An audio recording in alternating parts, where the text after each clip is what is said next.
Being you love can put a smile on your face and a bounce in your step. You see couples walking hand in hand and instantly know whether they're in love. It's a sensation that's almost impossible to describe. It's like a drug. What is it that draws two people together? She's a young girl that I think was impressionable. But sometimes that love can fade, and so can the cheerful disposition. You could just hear it through the phone and stuff, like pick an argument. You can tell there was something not quite right with the relationship. And when that happens, all bets are off. It's hard to believe that anyone could do something like this, especially with children in the house. We want to know the why, and it just didn't make a lot of sense in this one. She kind of let the river take her where... March 12, 2017, South Bend, Indiana. It's a cold, late winter morning in the city famous for being the home of the University of Notre Dame. While it is the state's fourth largest city, it's known for its small-town vibe. I call South Bend a big, small town. Everybody knows everybody. Everybody's related to everybody. And if I don't know you, I know somebody you're related to or somebody else that you know. So it's really, you can't be anonymous in South Bend when you live here. Shortly before 9 a.m., an elderly couple is driving home from Sunday Mass when they see an unusual sight. The couple spots a young girl, about 8 years old, walking along the side of the road. And she's carrying what appears to be a baby or a small child in her arms. They looked down and saw that the girl was barefoot. The children were dressed, I believe, in their pajamas. They thought, this is not right. We need to do something. Their immediate response was to pull over because it just visually wasn't right for these children to be out there. So immediately they said, "What's going on? Are you okay?" You know, asking questions. And the 8-year-old responded that, "My mommy's dead. There's blood everywhere." The couple immediately calls 911. Moments later, a police officer arrives. They're in a residential area on Michigan Avenue in South Bend. The officer asks the little girl what's her name, and she says her name is Ariana. The officer asks Ariana, "Where are you going?" And she says that her aunt works at Rally's restaurant nearby where she was trying to get help. I can't imagine the fear that this little girl was experiencing. She's walking down the street early in the morning wearing pajamas, no shoes, and carrying her baby sister. She must have been desperate to get to her aunt to find help. The officer is more concerned right now with finding out what caused the young girl to flee her home. The officer, he says, "Can you show us where your house is?" And the 8-year-old says, "Yeah." And so he didn't have a car seat in his police car, so he asked the lady if she would ride along to hold the child. So he drove her and the 2 children back to the house, and the man followed in their truck. They didn't have to drive that far. I think maybe a block and a half, 2 at the most, before Ariana is able to point that out and say, "This is where I live." The patrol car pulls up to a small house on Michigan Avenue. Records show that the owner of the home is 33-year-old Kenyatta McCurry. Ordinarily, police would need a warrant in order to enter a house. Now, in cases of exigent circumstances, or if they believe that a person could be injured or near death, they can enter without a warrant. And so that's what the officers did. Of course, they're not going to take Ariana or the elderly couple in with them. So the officers directed them to stay in the car while they go inside. And while they were waiting outside, of course, the lady is trying to comfort the child. And the lady said, "Well, maybe your mom's just sleeping." And the little girl said, "No, she's probably dead." The officers cautiously enter the home, calling out to ascertain if anyone is inside. They obviously want to help anyone who may be injured, but there is also concern that if there has been violence inside the house, the perpetrator could still be inside. So it's a very tense situation. They're trying to clear the house just to see if they can find Kenyatta in there. The initial officer looked at the living room area, the kitchen area, and then proceeded back into that back hallway where the bathroom and bedrooms were. As they enter the bedroom, They see a woman lying face down on the top of the bed. One of the detectives calls out, but the woman didn't respond. As they get closer, they can see a pool of coagulated blood underneath her head. They try to feel for a pulse, but don't get one. It's clear she's deceased. The officers call into dispatch and request assistance from the County Metro Homicide Unit. There would be a team on call 24/7. The technicians, the crime scene techs, would go to the homicide unit, get the crime scene tech van. It was basically an RV, respond to the scene to get an idea of what we're dealing with. Chris Kronwitter is one of those homicide detectives. I got a call about 9:30 in the morning saying that there had been a shooting and the victim was deceased. When I first I see several squad cars throughout the street. We didn't have a warrant for the home or anything at that point in time, so everybody stayed back, didn't go in. Once the body was discovered, it's no longer exigent circumstances. No one is in peril, so police has to get a warrant to search the house for evidence. Kronwitter considers interviewing Ariana, then decides to let an expert schooled in talking with young children handle it. She was being transported down to the County Metro Homicide Unit, and we were, at that point in time, trying to get some of what we call our Casey workers that do interviews with younger children, try and get one of them lined up so we could get Ariana down for an interview with them. Since there wasn't a lot for us to do, we headed to the office at that point in time to start trying conducting interviews. When we got back to the office, we're also learning that she had a boyfriend and a sister that was there, and we're trying to locate them. Police learn that Kenyatta McCurry's sister is named Amber Rankin. She works at a nearby restaurant.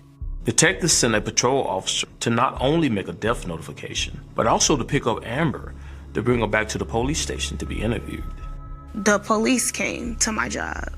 It was really awkward. Like, they came through the walk-up and stuff. And, I'm just asking, how can I help you? So they just like, yeah, we're looking for Amber Rankin. And I'm like, okay, that's me. It was like, can you step out and talk to us for a second? I'm like, yeah, kind of, I guess. So at that point, I'm getting scared. I'm like, what did I do? Knowing in my head, like, I didn't do anything. And it was just like, yeah, we need you to come with us. They really didn't want to tell me anything.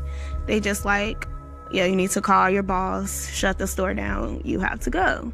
So right then and there, I just got super nervous. Like, I just felt there was something going on with the family. Amber closes the store and rides with officers to the police station. They didn't let me drive my car. They just like, oh, you gotta come with us. And then one of the officers slipped to say, yeah, we have to go to homicide. So that's when I'm like, homicide, what's going on? They just said, Kenyatta has been murdered or something like that. Cause like, once they said Kenyatta's name, I pretty much just blacked out. Like, I didn't know how to feel or take it. Like, and I remember them talking to me, but I didn't hear nothing that they said outside of when they mentioned my sister's name. Amber finds herself in a state of shock. And once they reach the police station, that shock soon turns into fear. They was asking me crazy questions, basically saying that I was the last one there in the house with her and that I do it. I was very nervous, very scared. Amber told police that she was living with her sister and had been there that morning. She said she left the house around 8:25, and it was just 20 minutes later that the couple heading home from church found Ariana and her sister walking along the road. So detectives had reasons to be suspicious. The couple finds a young girl carrying her baby sister down a residential street in South Bend, Indiana. They have no idea the children are fleeing a murder scene. Now, this suddenly makes sense. Neither one of them are wearing shoes or have coats. The circumstances just speak to the fact that they were incredibly frightened by what they had seen at their house. At the McCurry home, investigators, equipped with a warrant, begin collecting evidence from the crime scene. There was no sign of forced entry into the home, which suggests that the killer either had a key or was known to Kenyatta. In addition, the house was in good order. There didn't appear to have been a fight. All the evidence was limited to the bedroom. There was just a single gunshot to the head. Crime scene techs found one spent .40 caliber shell casing in between the bed and the wall. There was also indentation in the headboard of the bed. When they dug through that indentation, they found a .40 caliber slug. This suggested that the bullet exited Kenyatta's head and entered the headboard. But there's no weapon found inside the house. That tells detectives that whoever the killer was, they took the weapon with them. Finding that gun, the murder weapon, is obviously going to be of the utmost importance. Find the gun, and you'll find the killer. In the living room, officers found a bag of marijuana, an open purse, and some $1 bills. But there isn't anything that really explains why Kenyatta McCurry was dead. Kenyatta McCurry was born in Chicago, Illinois, into what would eventually become a large family. Kenyatta, she's the firstborn, and then I have a brother, Edward, and so many. We called her Shay. She was a good little girl. She made sure that her siblings had everything. She didn't want it. If she had something and they didn't have something, she wouldn't take it. That's just who Shay was. She was great in school, very good. She wanted to be her own boss. She wanted to own restaurants. She liked to cook. Kenyatta had her first child at 15. Then, in search of a better life, she moved to South Bend, Indiana. Her brother was there and his girlfriend, and so Chicago was getting a little bit hard and rough, and she didn't want to be there anymore. Kenyatta was a hard worker. She got a job as a certified nurse assistant and was cutting hair on the side. But she always had her eye on a goal of owning a restaurant. Her passion was cooking. Yeah, that's what she was trying to get to. In 2009, Kenyatta gave birth to a daughter, Ariana. But her relationship with the girl's father didn't stick. Then, in 2015, she began dating Gregory Jones. When I first met him, he was nice. He was always nice to me, respectful. It was definitely giving like brother-in-law vibes. Like we was, building a little connection and stuff. Everything seemed fine. Kenyatta and Greg have a baby daughter, Naisha. And then Kenyatta learns that she's pregnant with another child. But to some, Greg didn't seem like he was fully committed to the relationship. I would see him interact with her, stuff like that. Like financially, yes, he was there, but anything else, no, not really. I didn't see that connection with them. He would spend a night at Kenyatta's on occasion, but it wasn't like he was actually living there full time. And Kenyatta believed that Greg was cheating on her, which is something they began to fight about. A lot of times I hear her complaining like, oh, I don't even want to be with him, or, or that she's not feeling the relationship anymore.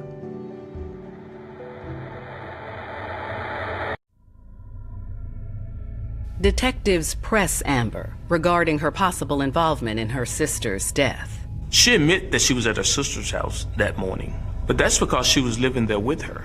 But she denies any involvement in Kenyatta's murder. She tells detectives that the night before, she went with her sister to celebrate Naisha's first birthday. It was really fun. All the family was there, nieces, nephews. It was really just, celebrating Naisha's birthday. And yeah, it was a cool time. Greg Jones, Keisha's father, was there as well. After the party, Kenyatta's girls went to an aunt's house, while she and Amber and several other family members went out, although Greg did not go with them. We all decided to go to the casino, and we gambled a little bit, hung out a little bit, and we went home. The next morning, around 8:15, Amber says she was awakened by her sister. She was like, yeah, get up, you gotta go to work. Mind you, we didn't get home till like 3 a.m., so I was really sleepy that day. According to Amber, as she rushed off to work, she passed Kenyatta's boyfriend Greg in the hallway, but wasn't sure exactly when he arrived. I know as I was leaving out, he was walking past me. I don't remember if I heard the door open or close. Like he could have already been there before, as she was waking me up. I just can't fully remember. Amber tells detectives she glanced back and saw Gregory and Kenyatta heading into their bedroom. I would definitely say his energy was off because, I was walking past to get to the door and he didn't say anything. He just had, just a blank stare. It wasn't giving mad, sad, angry, happy, nothing. It was he was just there, just walking past. Amber gets in her car and drives to work. And the 911 call made by the elderly couple comes in just about 20 minutes later. So if she's telling the truth about when she left, she could not be the killer. Amber's story also places a bullseye on the back of Greg Jones, because at that point, he's the only person inside the house besides the two kids. Who else could it be? Detectives know they need to track down Greg Jones as quickly as possible. But before they can even begin looking, there's a knock at the door of the police station. I went to the door, and there's a couple standing at the door. I open the door, come to find out it's Gregory Jones, and demands to know what happened to his baby. South Bend police detectives investigating the murder of Kenyatta McCurry are interested in talking with her current boyfriend and father of her youngest child, Gregory Jones. Before they even have a chance to notify him of Kenyatta's death, he surprises them by coming to the homicide office. It's a Sunday morning, so the office isn't really open. Jones rings the doorbell, and Chris Frank, the county attorney, lets him in. And Jones demands to know what happens to Kenyatta. He was very boisterous, very loud, gesticulating, big gestures, just kind of trying to throw his weight around a little bit. And there's this other young lady kind of in tow that really didn't assert herself. The woman with Jones is 18-year-old Tiara Miller. She was quiet. It was such a contrast between him and her. I don't know that she said a word. She seemed quiet and polite. And so I said, "You know what, sir? Let me get somebody to talk with you." And I ushered him into what we call our soft interview room right off the main lobby, and asked her to go have a seat in the conference room, which is a separate room. Normally, we try to do that with witnesses, separate them so they don't taint each other's stories. I walked back into the area where the commander's at, and one or two of the investigators are in there at the moment. And I said, "Guys, you're not going to believe who's here. It's the suspect." They said, "What do you mean he's here?" I said, "He's in the soft interview room right now. He just knocked at the door. I let him in." And they're like, "Holy cow." Detective Kronwitter and his partner split up in order to conduct the interviews simultaneously. It's standard procedure to that, so then detectives can compare notes. He said this, what did she say? Well, she said this, how does it compare to what he said? Tiara's acting fine, I don't know really why I'm here. Gregory just was saying in the car, somebody killed my baby's mama. So I sit her down and get a timeline as to when she was first with Gregory and how long, where they were. And she's saying she's with Greg from 9:45, I think, the night prior until 8 something in the morning when the homicide happened. It does fit with Amber's story that after the party at Chuck E. Cheese, that Greg left the group while Amber and Kenyatta and friends went to the casino. She's essentially given Jones an alibi. She was with him the entire night until they came down to the police station. If so, he can be the killer. At the same time, Kronwitter's partner is interviewing Greg Jones. Jones tells him he heard from a friend that police officers were at Kenyatta's home that morning, so he rushed over. He says while he was there with Tiara, he got a call from his nephew, who told him that he heard that Kenyatta was dead. He then went to the homicide department to try and get some answers about what had happened. He was definitely agitated, asking us, "Where's my child? Where's Kenyatta? What's going on?" We went by, we saw the police out at her house. Jones claims he hasn't seen Kenyatta since he left Chuck E. Cheese after the birthday party. He said he went to the party and then to Tiara's house, and they hung out all night into the early morning.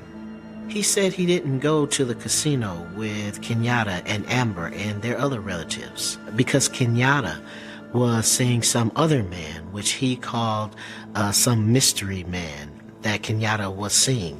Jones says that he and Kenyatta have been dating for a couple of years and that he is the father of her 1-year-old daughter, Nyasha.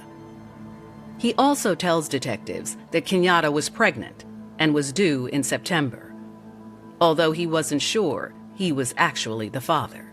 He said that when Kenyatta went to the doctor about her pregnancy, she also learned that she had a STD, a sexually transmitted disease. But when Greg went to get tested, He learned that he didn't have the STD, so he assumed she got it from someone else. Jones admitted that this caused some strain in their relationship. He was now convinced that Kenyatta was cheating on him. Greg Jones's account that he was with Tierra all night not only gave him an alibi, it directly contradicted the statement of Kenyatta's sister, Amber Rankin. Amber told police as she was leaving her sister's house that morning, Greg Jones walked past her and that he and Kenyatta walked into their bedroom together. So now police have to wonder, was Amber wrong? Did she see Greg, or could it have been some other man? Or is it possible that Amber made up the story about Greg being there to try to pin it on him? There was one other person who was there that morning, 8-year-old Ariana. Could she provide information that could help detectives determine who was telling the truth? Our best witness at the time is an 8-year-old child. Detectives investigating the murder of Kenyatta McCurry are faced with conflicting accounts of who was present in the house that morning. Kenyatta's sister says she saw Greg Jones in the hallway as she was rushing off to work. But Greg denied he was there. Tiara Miller also told police that they were together all night. They can't both be true. Someone is either mistaken or lying. Police have to figure out who. Also present in the house that morning was Kenyatta's 8-year-old daughter, Ariana, and her 1-year-old infant, Nyasia. Obviously, a 1-year-old cannot even talk, so that was a dead end. But Ariana was in 3rd grade, and she seemed to be a very bright young girl. The problem is that Ariana was very distraught over her mother's death, so detectives weren't sure what they were going to be able to get from her. Police take her to the homicide department and wait for a social worker trained in speaking with children.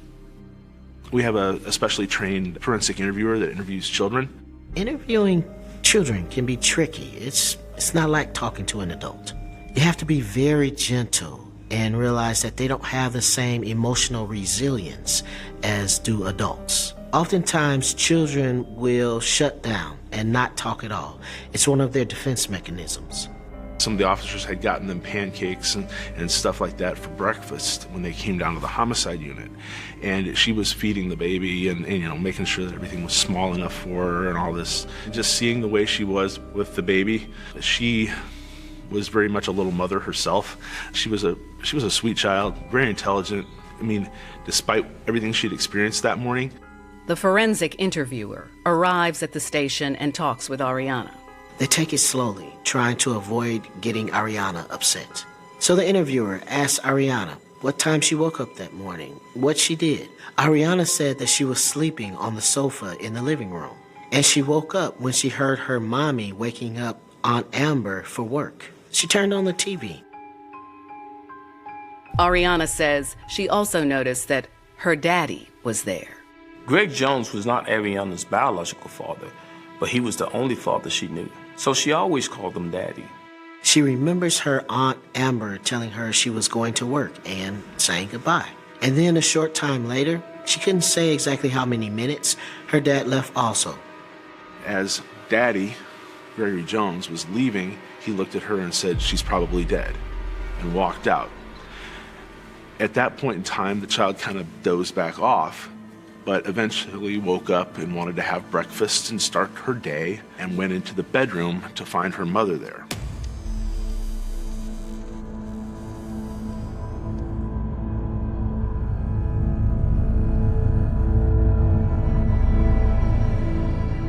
She apparently tries to wake her mother, but can't. Becoming concerned, decides to bundle up her sister and walk down the street to a restaurant where her aunt was working. She didn't realize that it was 3/4 of a mile away, which is a long way for an 8-year-old to walk. And she's eventually rescued by the couple.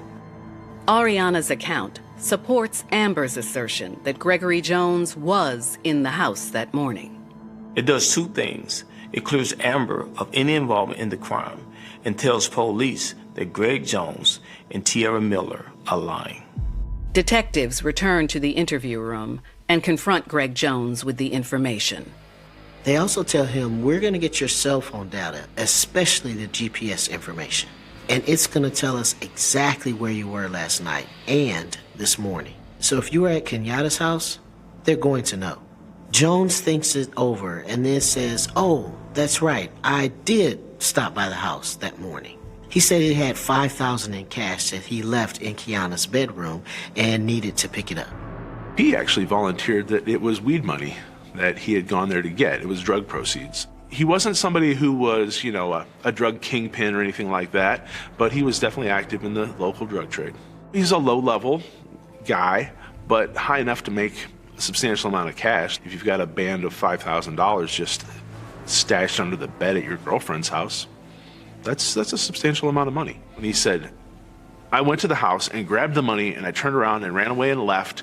Amber was still there, the girls were there, Kenyatta was fine when I left. Jones said that whoever had killed Kenyatta must have known that he kept his drug money there and broke into the house after he left. Detectives ask Jones what he did with the money he took from the house. He tells them he gave it to his girl, Tierra, to hold on to. So they go get Tierra Miller's purse and find almost $5,000 in cash. But even though the money was there, they still wasn't buying the story. The fact that he's already changing his story, that's where the meter pegs to the right. He's not being forthright. Detectives continue pushing Jones, but he sticks to his story, claiming he had nothing to do with Kenyatta's murder. Detectives realize, hey, we also got another witness in the other room who's also lied to us, Tierra Miller. Let's push her and see if she changes her story too. I explained to her that this is a very serious case that we're working, and she needs to come off of the truth. We knew she wasn't telling us the truth from speaking with the other people in the interviews. And at that point in time, she stopped and did say, I'll tell you the truth this time. When detectives confront Gregory Jones with his stepdaughter's statement, he admits he stopped by Kenyatta McCurry's house on the morning of her murder. Now, they hope his girlfriend, Tierra Miller, will also come clean. Tierra Miller was just 18 years old when she began dating 34-year-old Greg Jones. She had just finished high school and knew Greg from the neighborhood. Of course, everyone in the neighborhood knew Greg because he was dealing drugs. Tierra also had a boyfriend named Caden that she had been dating for a while. And she met Jones about 3 weeks earlier and they started hanging out. She's the younger girl. She's very impressionable. I guess in Tierra's mind, she didn't care about the age difference. I mean, that's almost twice as old. And she still dated him and stayed with him, even though she had another boyfriend. Tierra said that they'd only been dating about 3 weeks, and she was only seeing Greg because he bought her anything she wanted. Whatever she asked for, he would go out and buy for her. And she liked that. Young people don't always make the best choices, and young people place fun at a higher priority than sometimes older folks. So the fact that this guy is kind of large and in charge and is throwing cash around and is willing to show her a good time, to a young lady, that's kind of attractive. Detective Kronwitter tells Tierra he knows she lied to him, and they have witnesses who placed Greg Jones at Kenyatta's house that morning. She admits she lied and is now ready to tell the truth. Tierra says that she was with Greg Jones the night before. He came to see her after he left his daughter's birthday party around 9:30 or so, and they were together for about 6 hours. She says it was about 3 a.m. on the day of the homicide that she gets dropped off at her house by Gregory. She starts hearing from Gregory at about 8:45 to 9:30 and gets 18 different phone calls from Gregory saying, pick up, pick up, pick up. She finally does, and Tierra tells us that Gregory says, I'm coming over to pick you up right now. She doesn't get an explanation as to why or anything. Greg shows up. Tierra gets in the car with Greg. They drive to the murder scene and see all the police there, and Greg is saying, what happened? That's Kenyatta's house. And Tierra said, stop, ask the police what's going on. And he's like, no, I'm just going down to the homicide unit and talk with them down there. But before they head to the police station, Greg directs her on what to say. He said, I was with you all night long. When they ask you, tell them I was with you all night long. And she asked, why? And he doesn't give her an explanation as to why he needs that alibi. Detectives also ask Tierra about the cash in her purse. Where did you get this from? Well, Greg gave it to me earlier in the morning when he picked me up. Why? I don't know, but he said, here, is this a gift to you? Yeah, $5,000 and really no explanation. I think it's clear that Jones gave her the money with hopes that it would secure her cooperation, that she would say what he asked her to say, that they were together all night. But once she realizes he's the primary suspect in his baby mama's murder, Tierra realizes it's not worth it. Tierra voluntarily turns over her cell phone, which had received the incriminating calls from Jones. Then, she tells detectives she has a second phone at home. Detectives assume that this phone also may have some incriminating calls or texts on it, so they want to analyze that phone as well.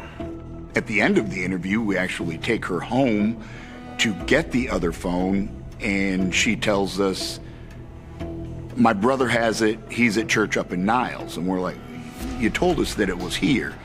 Well, it isn't. He's got it up there. Can we go get it? No, he'll be back in a little bit. And since we were still at the very beginning of our homicide case, I left her at home. Call me as soon as you find the phone or your brother brings it back, and I will come and collect it from you. The day passes without a call from Tierra. The next morning, Kronwitter calls her. I phoned Tierra saying, where's the phone? Do you have it? No, I sold it to an unknown individual, and I don't have a way to get in touch with them. I explained to her again, that you knew this was so important. Why would you do that? After getting off the phone with Tierra, I called Chris Frank and said, here's what's going on. This is what she did. He said, go arrest her for assisting a criminal. My partner and I did. You don't know what she's covering for. You don't know whether it's going to be evidence or whether it's just going to be embarrassing or what. But when they're continuing to hide things like that, that's where it gets to a point where we've got to make a determination: are we going to charge this person with a crime for possibly concealing evidence and for, not complying with an investigation like that? My partner and I transported her down to the county jail. After she has been booked in the jail, is being taken into the booking area to be placed in a side cell, she yells to my partner and I lied, my purse is at the house, and it has the cell phone inside it. Police don't know what the heck is going on now. She says she sold the phone and she can't get it back. Now she's saying it's at her parents' house. Why is she doing this, and what exactly is on that phone? South Bend, Indiana police have arrested 18-year-old Tierra Miller for assisting a criminal after she fails to turn over her cell phone. Sometimes they call it accessory after the fact in different places, where you didn't participate directly in the crime, but you did something to hinder the investigation or apprehension of a person who did commit a crime. Investigators think that there's a good possibility that that second phone has more incriminating evidence on it. Perhaps it shows that Tierra was more involved in the murder than she's letting on. Did he send something to her saying, hey, I just killed Kenyatta, I need an alibi? We didn't know. I went back to the County Metro Homicide Unit, typed out a search warrant for the residence, and once it was signed by the judge, we headed out there and found the purse and the phone that she was talking about. The department's cyber crimes unit examines the phone. Strangely, the phone contains nothing related to the murder of Kenyatta McCurry. Maybe there's stuff on her phone that she doesn't want the police to look at, she doesn't want her mom to know about, photographs, whatever, right? Gregory Jones is charged with murder in the death of Kenyatta McCurry. Tierra Miller is also charged with a level 5 felony for assisting a criminal, which prosecutors used to compel her to testify against Jones. They let her know that if she does testify truthfully against Jones, that they will drop the charges against her. That incident gives us a pretty good look at the nature of their relationship. He tries to bribe her with $5,000 in cash, and when that doesn't work, he tries to bury her. But Tierra's not interested in the money or marriage to a man she barely knows. She's upset that he's trying to use her to get away with murdering his baby mama. Gregory Jones' trial takes place in May 2018. While police never find the murder weapon, prosecutors present a compelling circumstantial case. So you've got a 20-minute time frame, roughly, from when Amber leaves to when the 911 is called. Amber sees Greg Jones there that morning. The child says that her dad was there, and her dad said that she's probably dead. And that's the time period we know that that crime occurred. Amber and Ariana's testimony was backed up by Greg Jones' cell phone's GPS, which placed him in the vicinity of the house during the time period. Prosecutors also present evidence on the brutal nature of the crime. The autopsy revealed that that single gunshot wound had been fired with the firearm jammed into Kenyatta Mitchell's mouth, to the point where the end of the barrel was past her teeth. She would have been choking on it when he pulled the trigger. It's just a brutal, brutal homicide. To do that to your child's mother and your girlfriend while the kids are in the house it says a lot about Gregory right there. And then his lack of remorse, of course, when he's confronted with everything that's going on. He never once shed a tear for her. The fact that Gregory Jones was then so casual about how he walked past a child and said she's probably dead after having done that to that lady. That's tough. Prosecutors believe jealousy was likely the reason for the murder. There was some evidence to suggest a motive. They had been having issues. Gregory Jones stated that they had been arguing a lot, that he suspected her of infidelity. He suspected maybe the child wasn't his. He mentioned whether there was a sexually transmitted disease that she maybe had that he didn't have, so he thought she was cheating on him with some other guy. The irony in this is that Greg Jones had been cheating on Kenyatta for a while and had even been with Tierra Miller the night before. So cheating was okay for him, just not for her. Tierra Miller testifies that Greg Jones asked her to lie and say she was with him the morning of the murder. He had changed his story, and he had fabricated an alibi, all of which points to consciousness of guilt. You know, an honest person doesn't have to lie. If you're going to lie like that and make some other young lady lie with you and for you, that doesn't look good. The jury finds Greg Jones guilty of murder. He is sentenced to 65 years in prison. I just wanted to throw up just looking at him like he had no remorse, no sympathy, no nothing. I was angry that something wrong with him. And all the time you're accusing my daughter of cheating when you're the one doing it, it's a crazy reason to kill someone. My baby, she's resting in peace now.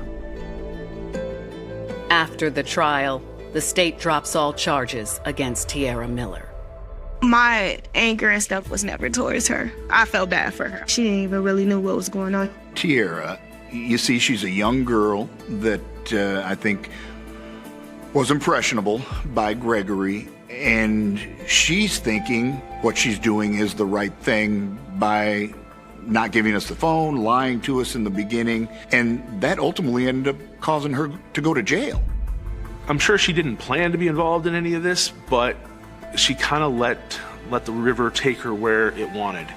And when the river is this guy's personality, you have to be careful about where that's going to take you. I guarantee you, when Tierra Miller looks back, she won't remember the 2 weeks of fun that she had running around with Greg Jones. She's going to remember that he sucked her into a murder and it was the worst thing that ever happened to her. We can sometimes be drawn to the wrong person for the wrong reasons.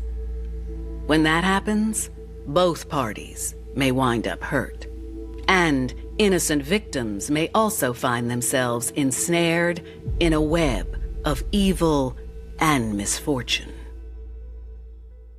An execution in a small Midwest town where everyone knows everyone's name. A beloved local figure whose public smile masked a decades-old nightmare. And a microscopic strand of DNA buried in a forgotten evidence box for nearly 20 years that finally shattered an entire community's reality. Below is part 1 of an 11-part continuous, high-tension, cinematic voiceover script in English for Ohio 2005 Cold Case Solved. Genetic Genealogy Unmasks Town's Mayor. Part 1. Some secrets don't stay buried in the quiet soil of the Midwest. They sit in the dark, breathing, waiting, hiding behind warm smiles, tight handshakes, and Sunday morning church pews. In a town where everybody knows your name, where doors are left unlocked and porch lights burn soft and yellow against the humid summer air, a monster isn't a stranger creeping through the woods.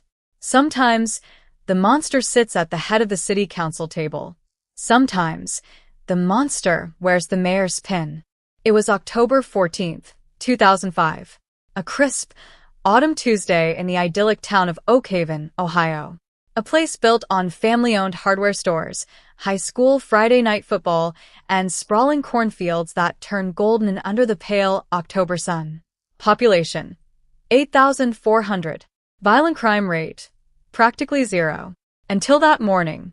Until 6:30 a.m., when a cold rain began to fall over Mill Creek Road, and a butcher's delivery truck pulled into the gravel driveway behind the historic two-story Victorian house belonging to 32-year-old Clara Mercer.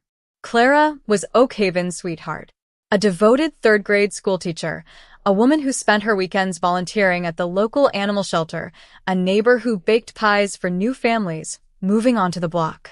She was quiet, gentle, and utterly harmless. But when her younger sister, Hannah, hadn't heard from her in 24 hours, she knew something was wrong. Clara never missed morning roll call at Oak Haven Elementary. Never. The back door of the Victorian home was slightly ajar. Not kicked in. Not splintered. Just resting open by a fraction of an inch, swinging gently in the damp autumn breeze. When officers from the Oak Haven Police Department crossed that threshold, their boots squeaking against the polished oak floorboards, the air inside smelled of stale cinnamon tea, copper, and absolute terror. They found Clara in the downstairs study. The scene was a nightmare carved into the heart of a small town. Clara was bound to a heavy wooden armchair with heavy-duty industrial zip ties. Her eyes were wide, frozen in a final, agonizing expression of shock. She had been beaten, tortured, and executed with a single, point-blank gunshot to the back of the head. A 9mm casing lay glinting on the Persian rug just inches from her slippered feet. There was no sign of forced entry. No shattered glass. No peaked locks. Clara Mercer had opened her door to her killer. She had poured him a cup of coffee. On the mahogany desk beside her body sat 2 ceramic mugs. One was half empty, stained with Clara's pink lipstick. The other mug, a plain white cup, was completely drained. Cleaned. Wiped down so thoroughly that not a single latent fingerprint remained on its porcelain surface. The local police force was instantly overwhelmed. Oak Haven hadn't investigated a homicide since 1974.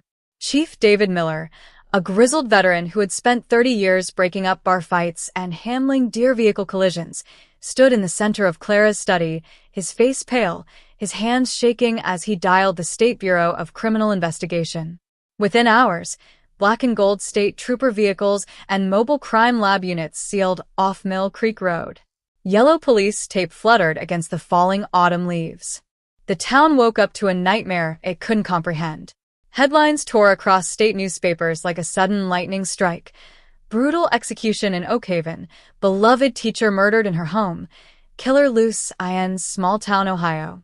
Panic spread like wildfire through the manicured neighborhoods. Hardware stores completely sold out of deadbolts, window locks, and shotguns within 48 hours. Neighbors began side-eyeing neighbors. Every dark window became a threat.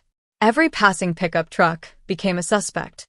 The early investigation was a chaotic scramble for answers. State forensic technicians spent 4 days inside the Victorian house. They dusted every square inch of the study, the kitchen, the hallway, and the rear patio. They lifted dozens of partial fingerprints, but every single one belonged to Clara, her sister Hannah, or the local handyman who had painted the porch 2 weeks prior. Whoever killed Clara Mercer was precise, professional, cold-blooded. They left no bloody footprints. They took the murder weapon with them. They took Clara's cell phone and her purse, making it look like a robbery gone wrong. But investigators knew better. You don't bind a woman with industrial zip ties and execute her execution style for $40 and a leather wallet. This was personal. This was deliberate. This was a targeted hit in the heart of rural Ohio. The first major clue came from the plain, white coffee mug. While the killer had wiped the handle and the outer porcelain clean of fingerprints, forensic specialists used specialized saline swabs to capture microscopic residue from the rim. In 2005, technology was primitive compared to today's standards, but state labs managed to isolate a partial, highly degraded male DNA profile. It wasn't enough to run through CODIS, the National FBI database, without generating thousands of false positives, but it confirmed one crucial fact. The killer was a man. And he had taken a drink while watching Clara Mercer die. As the weeks turned into months, the suspect list grew long and bizarre. Investigators looked at ex-boyfriends, disgruntled parents from the elementary school, itinerant workers passing through on Highway 30, and local business owners. Over 200 men in Oak Haven voluntarily provided cheek swabs for DNA comparison. They wanted their names cleared. They wanted the killer caught.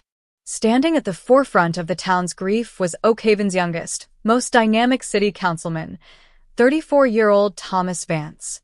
Vance was a rising political star in the county. Handsome, charismatic, articulate, and deeply involved in local charity work, Vance was the man who organized the candlelight vigils for Clara. He stood on the steps of the municipal building before hundreds of crying citizens, his voice breaking with emotion as he pledged a $10,000 reward from city funds for any information leading to the killer's arrest. He hugged Clara's grieving sister on national television. He shook Chief Miller's hand in front of the press cameras, promising that Oak Haven would never rest until justice was served. "We will find the monster who did this," Thomas Vance proclaimed into a wall of news microphones in November 2005, his blue eyes filled with fierce determination. "He cannot hide from us. Oak Haven will not live in fear." His words reassured the community. The town rallied behind Vance. In the years following the murder, his political trajectory skyrocketed. He was elected mayor of Oak Haven in a landslide victory in 2008, promising modern police equipment, economic development, and safer streets. For nearly 2 decades, Mayor Thomas Vance was the rock of the community, a family man, a civic leader, a symbol of resilience in the face of an unsolved tragedy. Meanwhile, Clara Mercer's case file grew cold. The initial mountain of leads dwindled to a trickle, and the trickle eventually stopped altogether. The manila folder labeled Case 05-8821 was filed away into a heavy steel cabinet in the basement of the Allen County Sheriff's Office. The yellow police tape on Mill Creek Road faded, tore, and blew away into the winter winds. The house where Clara died was eventually sold at a bank auction, its dark history whispered about by local teenagers who dared each other to run up and touch the front porch on Halloween night. 14 years passed, then 18.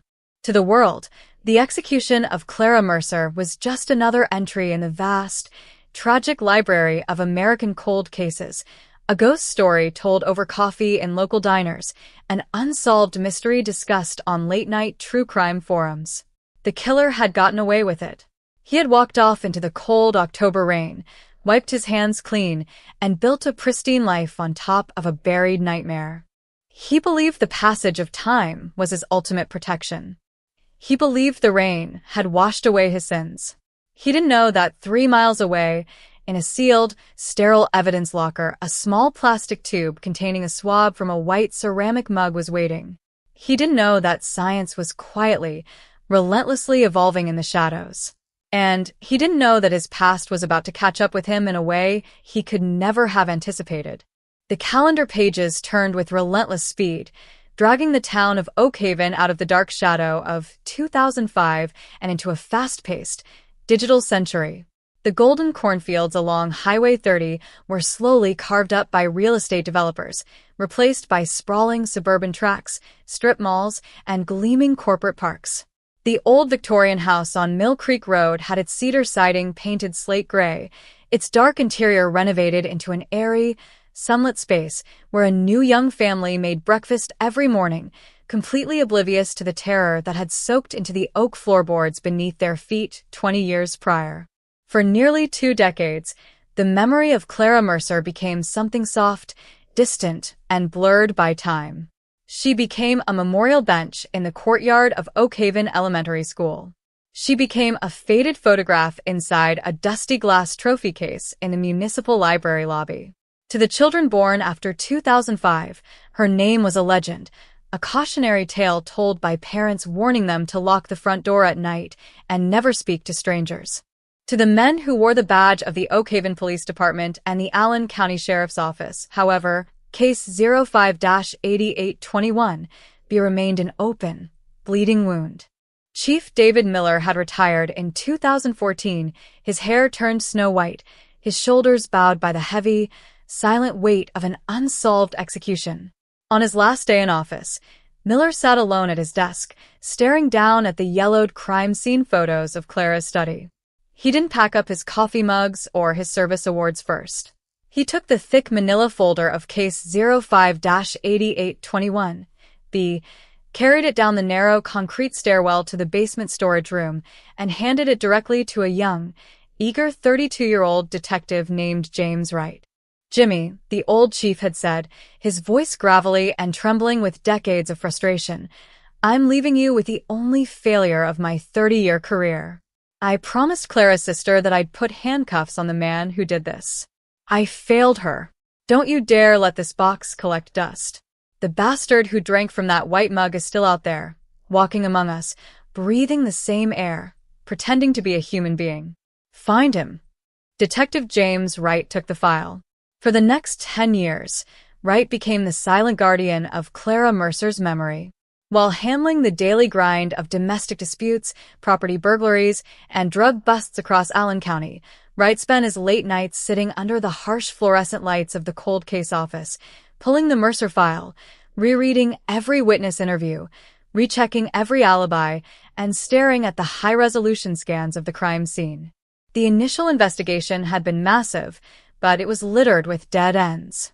Back in 2005, state investigators had interviewed over 300 potential witnesses, neighbors, and acquaintances. They had examined Clara's financial records down to the penny.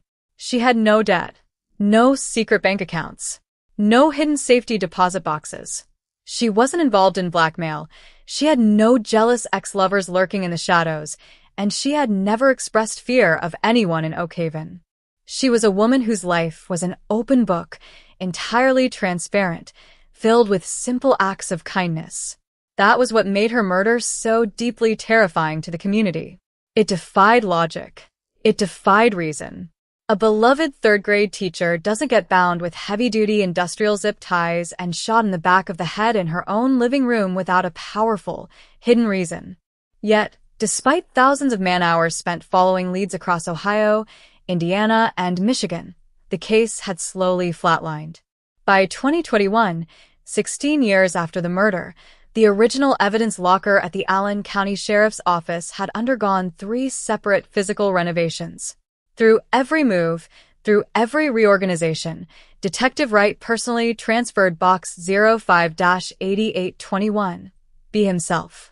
Inside that cardboard box sat sealed plastic bags containing the clothes Clara wore on the morning she died, the 9mm shell casing recovered from the Persian rug, the industrial zip ties that had bound her wrists, and, tucked safely inside an airtight, sterile glass container, the plain white ceramic coffee mug.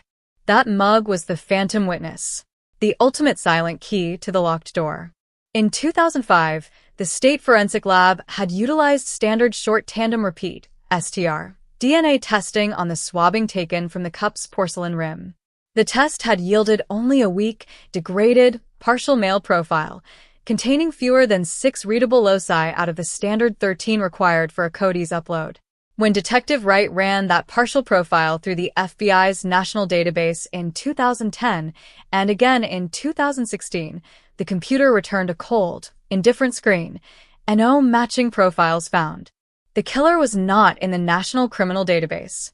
He had never been arrested for a felony. He had no violent criminal record on file anywhere in the United States. He was an invisible man, hidden in plain sight, protected by the technical limitations of 20th century forensic science. Then, the world of criminal forensics experienced a seismic, revolutionary shift. Between 2018 and 2023, the emergence of investigative genetic genealogy, IgG, completely transformed the landscape of law enforcement. Cases that had sat stone cold for 40, 50 years, most notably the capture of the Golden State Killer in California, were suddenly being solved in weeks. Forensic scientists were no longer reliant on the limited STR profiles stored in CODIS.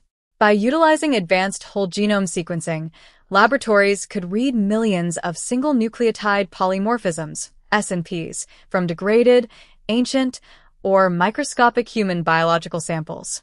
More importantly, scientists no longer needed a direct match to a suspect's criminal record.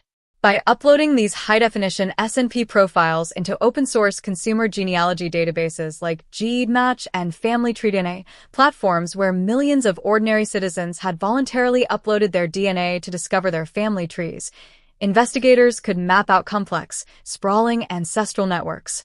If a killer's second cousin, third cousin, or great-aunt had uploaded a saliva sample to trace their family tree, genetic genealogists could work backward through historical records, birth certificates, marriage licenses, and census data to isolate a single branch of a family. They could narrow down millions of potential suspects to a single household, a single generation, and a single living man. In the spring of 2024, Detective James Wright decided it was time to unleash this new scientific weapon on the ghost of Mill Creek Road. Equipped with a special federal cold case grant obtained through the Ohio Attorney General's office, Wright carried the sealed glass container housing the white ceramic mug to the state's premier advanced genomics laboratory in Columbus. There, he met with Dr. Eris Thorne, a world-renowned forensic geneticist who specialized in extracting usable genetic profiles from heavily degraded historical evidence. Dr. Thorne stood in his sterile, climate-controlled laboratory, examining the 32-year-old mug under intense halogen lighting. In 2005, Detective Wright, Dr. Thorne explained, his voice low and measured as he adjusted his safety goggles, they were using chemical swabs that barely scraped the surface of what was trapped on this ceramic. Porcelain is porous under microscopic examination. When a human lip presses against a cup, it doesn't just leave saliva, it deposits microscopic epithelial skin cells that get trapped in the microscopic microcracks of the glaze. In 2005, those cells were unreadable. Today, with ultra-deep sequencing, we can read every single base pair.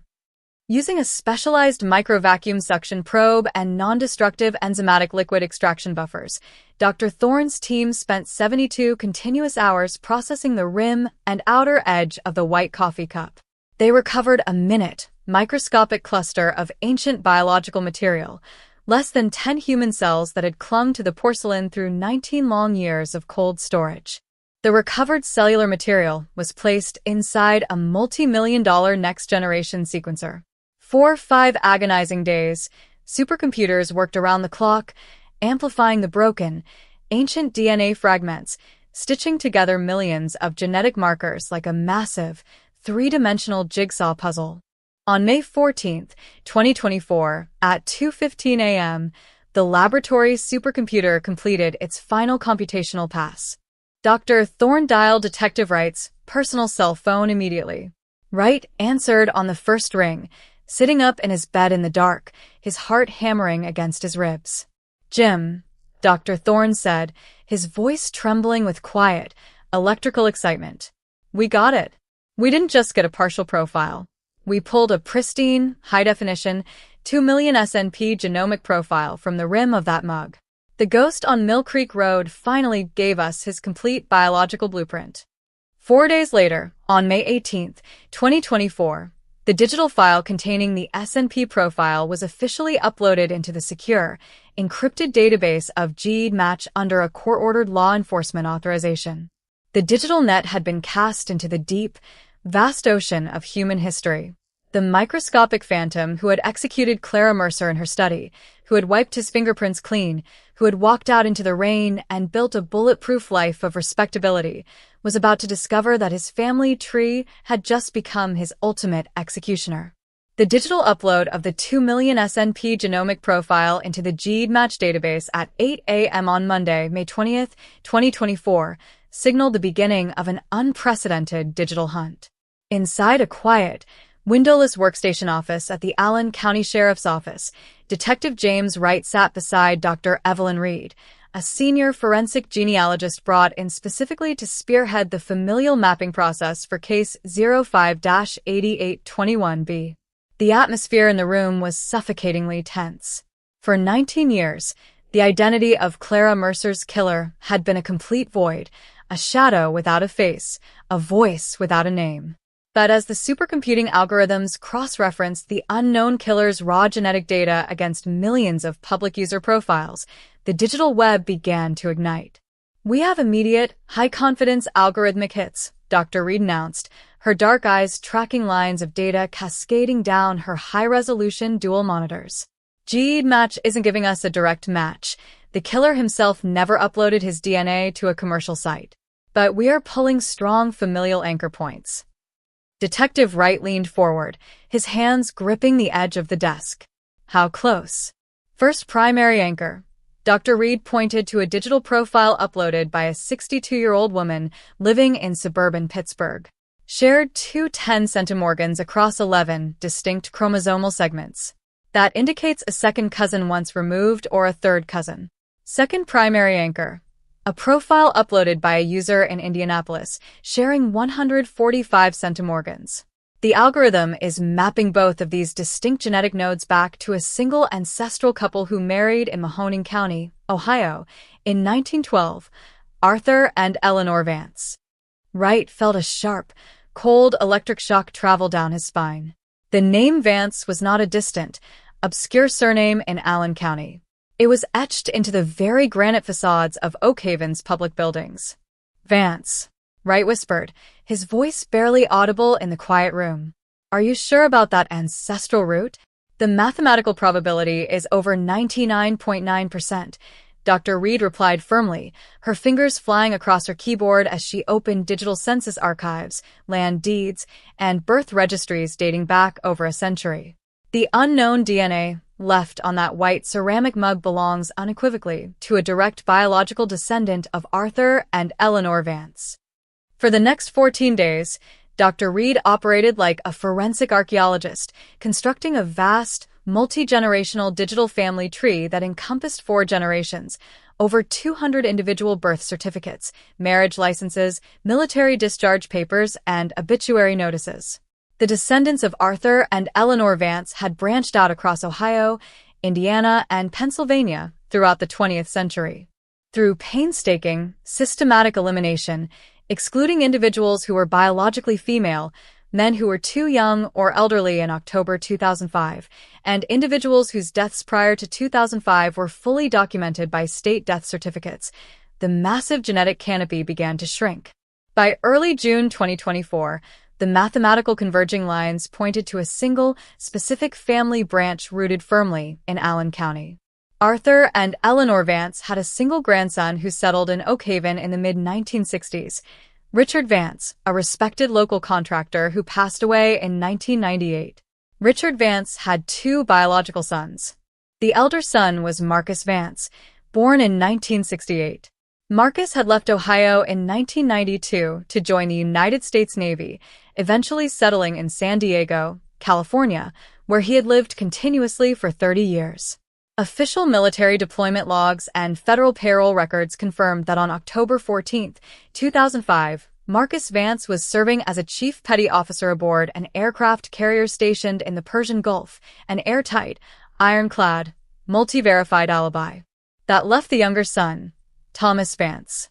Born on August 12, 1971, Thomas Vance was 52 years old in the summer of 2024. He was not a shadowy drifter passing through town on Highway 30. He was not a disgruntled outcast lurking in the woods. Thomas Vance was the sitting, long-serving mayor of Oak Haven, Ohio. Detective Wright sat frozen in his chair, staring at the high-resolution portrait of Mayor Thomas Vance displayed on his monitor. The handsome, silver-haired politician smiled back at him from the official city website, wearing a tailored dark suit, a crisp white shirt, and a gold lapel pin depicting the city seal of Oak Haven. This was the same man who, as a 34-year-old city councilman in November 2005, had organized the candlelight vigils for Clara Mercer. This was the man who had stood before news cameras, weeping publicly as he pledged a $10,000 reward from municipal funds to catch the monster who had executed her. This was the man who had shaken Chief David Miller's hand, who had hugged Clara's grieving sister on national television, and who had leveraged the community's collective trauma to launch a dominant 20-year political career. My God, Wright breathed, rubbing his face with trembling hands. He's been sitting in the mayor's office for 16 years. He's been walking past Clara's memorial bench every single morning.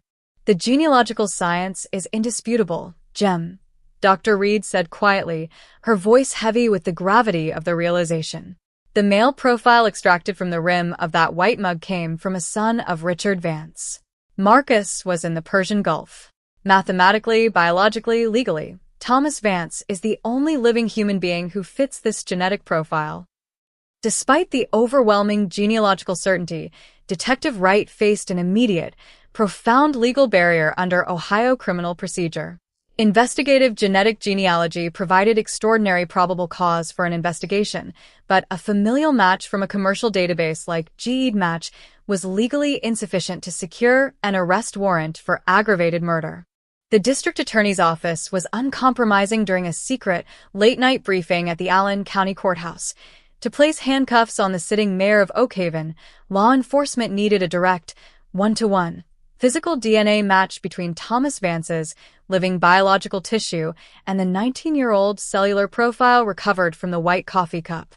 If you approach Mayor Vance directly or serve a search warrant for a cheek swab without an ironclad match, District Attorney Karen Montgomery warned, leaning across the conference table, his legal defense team will have emergency injunctions filed in federal court before the swab even reaches the lab box.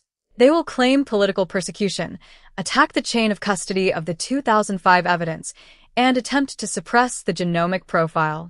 You need a surreptitious sample, Jim. You need him to discard his DNA voluntarily in a public space. On June 10, 2024, a covert, elite surveillance team from the Ohio Bureau of Criminal Investigation, BCI, established a 24-hour tactical perimeter around Mayor Thomas Vance's home, his private vehicle, and the Oak Haven Municipal Building. Detective Wright commanded the field operation himself, operating from an unmarked black utility van parked 2 blocks from the mayor's residence. For 3 agonizing weeks, undercover officers followed Thomas Vance across Allen County. They watched him through long-distance telephoto lenses as he cut ribbons at new business openings, chaired city council meetings, attended charity dinners, and coached his son's Little League baseball team. Yet, Mayor Thomas Vance operated with a sharp, almost terrifying level of biological discipline. He never ate at open public restaurants where plastic cutlery or paper plates were used. When he dined at local steakhouses, his personal assistant immediately cleared his table settings, packing his glass stems and cloth napkins into a leather tote bag before restaurant staff could touch them. When he drank water or coffee in public, he utilized a custom stainless steel vacuum flask that he brought from home and kept locked inside his leather briefcase. He's hypervigilant, Jim, Detective Wright noted into his radio from the surveillance van on the rainy morning of June 28th. He's been living for 19 years with a deep, instinctual dread of leaving a single cell behind.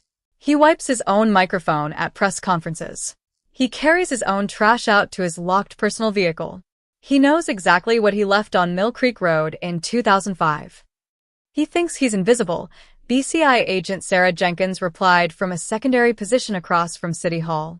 He thinks because 19 years have passed, he's in the clear. But everybody makes a mistake eventually. That mistake occurred on the morning of July 2nd, 2024. A sudden, severe summer thunderstorm rolled across northern Ohio, drenching Oak Haven in sheets of gray, blinding rain that flooded the gutters and paralyzed morning commuter traffic. The heavy, dark atmosphere was an eerie, unsettling replica of the storm that had doused the town on October 14, 2005. At 8:30 a.m., Mayor Thomas Vance's black SUV pulled up to the curb outside a high-end artisanal coffee shop on Main Street. The mayor stepped out into the pouring rain, wearing a dark trench coat buttoned to his neck, holding a black umbrella overhead.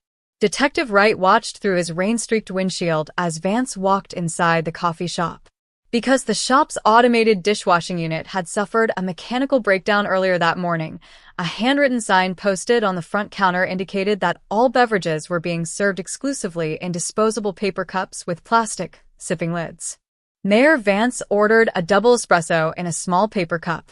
He paid with cash, declined a receipt, and walked over to a small corner table near the front window to wait for a regional transportation committee meeting scheduled across the street.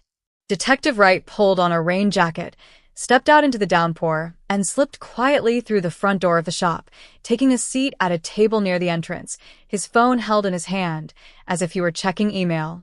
For 8 tense minutes, Wright watched Mayor Thomas Vance out of the corner of his eye. The 52-year-old mayor sat drinking his espresso, watching the rain wash down Main Street. He raised the small paper cup to his lips, taking slow, deliberate sips. Wright watched the physical point of contact, Vance's lower lip pressing against the smooth cardboard rim, leaving behind invisible traces of moisture, saliva, and cellular tissue. It was the exact same physical act Thomas Vance had performed inside Clara Mercer's study 19 years earlier. Vance finished his espresso. He set the empty cup down on the table, pulled a linen handkerchief from his trench coat, wiped his mouth gently, and stood up. Instead of taking his disposable cup with him as he normally did with his stainless steel travel mug, Vance picked up the empty paper cup by its base, walked over to the recycling bin near the exit door, and dropped it into the open-top chute. He adjusted his trench coat, opened his umbrella, and stepped out into the pouring rain. The moment the front door closed behind the mayor, Detective Wright moved with lethal precision. He signaled to BCI Agent Jenkins, who stepped inside the doorway to block the view of the coffee shop staff. Wright pulled a pair of sterile nitrile gloves from his pocket, snapped them onto his hands, and reached into the top of the recycling bin. He picked up the small paper espresso cup by its lower cardboard edge, carefully avoiding the upper rim, where Vance's lips had rested seconds before. He placed the cup into an airtight, sterile biohazard container, sealed the latch, and wrote in bold black ink. Evidence Item JW 2024-0702 Surreptitious Sample Subject Vance Thomas Time 8:44 a.m. We have it, Wright whispered into his radio, his breath catching in his throat as he held the sealed container. The mug from 2005 just met its owner. The evidence container was placed in an insulated transport box and driven under emergency police escort directly to the State Genomics Lab in Columbus. Inside the lab, Dr. Eris Thorne's team extracted the fresh-touch DNA from the paper cup rim within hours. The living cellular profile was processed through automated thermal cyclers and loaded directly into a short-read comparative alignment matrix. At 4:15 p.m. on July 2, 2024, the Central Lab supercomputer completed the automated alignment. On the central digital monitor, 2 complex genomic sequencing graphs began to overlay each other in real time. Chromosome by chromosome, marker by marker, the green alignment bars locked into place across 2 million single nucleotide polymorphisms. A bright, flashing gold status banner illuminated the screen. Comparative genomic match confirmed. Subject identification: Vance Thomas. Statistical probability of single-source overlay: 1 in 420 trillion. False positive margin: 0.00000000001%. Dr. Eris Thorne turned around slowly from his terminal, looking at Detective James Wright. "It's him, Jim," Dr. Thorne said quietly, his voice steady and absolute. "The man who drank from that white ceramic mug in Clara Mercer's study on October 14, 2005, is Mayor Thomas Vance. The match is absolute." Detective Wright pulled his phone from his pocket and dialed District Attorney Karen Montgomery. "Karen," Wright said, his voice dropping to a hard, icy register. "Issue the warrant for aggravated murder. The 19-year storm is over. We're going to City Hall." The oppressive summer heat that followed the morning thunderstorm on July 2, 2024, hung over the brick plazas and manicured lawns of Oak Haven like a damp wool blanket. At 5:15 p.m., as the clock tower on the roof of the Oak Haven Municipal Building struck the quarter hour, the peaceful routine of the town shattered into absolute chaos. 6 black, unmarked SUVs swept through the iron gates of City Hall, their tires screeching against the asphalt, blue and red strobe lights flashing silently behind dark-tinted windshields.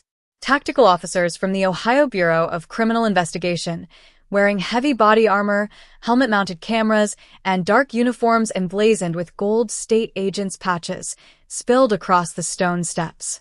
Leading the assault team was Detective James Wright, holding a sealed leather folder containing the arrest warrant for aggravated murder signed less than an hour earlier by a state Supreme Court judge. Inside the mayor's second-floor executive suite, the air was cool, quiet, and smelled of polished mahogany and expensive cologne. Mayor Thomas Vance sat behind his massive oak desk, reviewing municipal budget proposals for the upcoming fiscal year.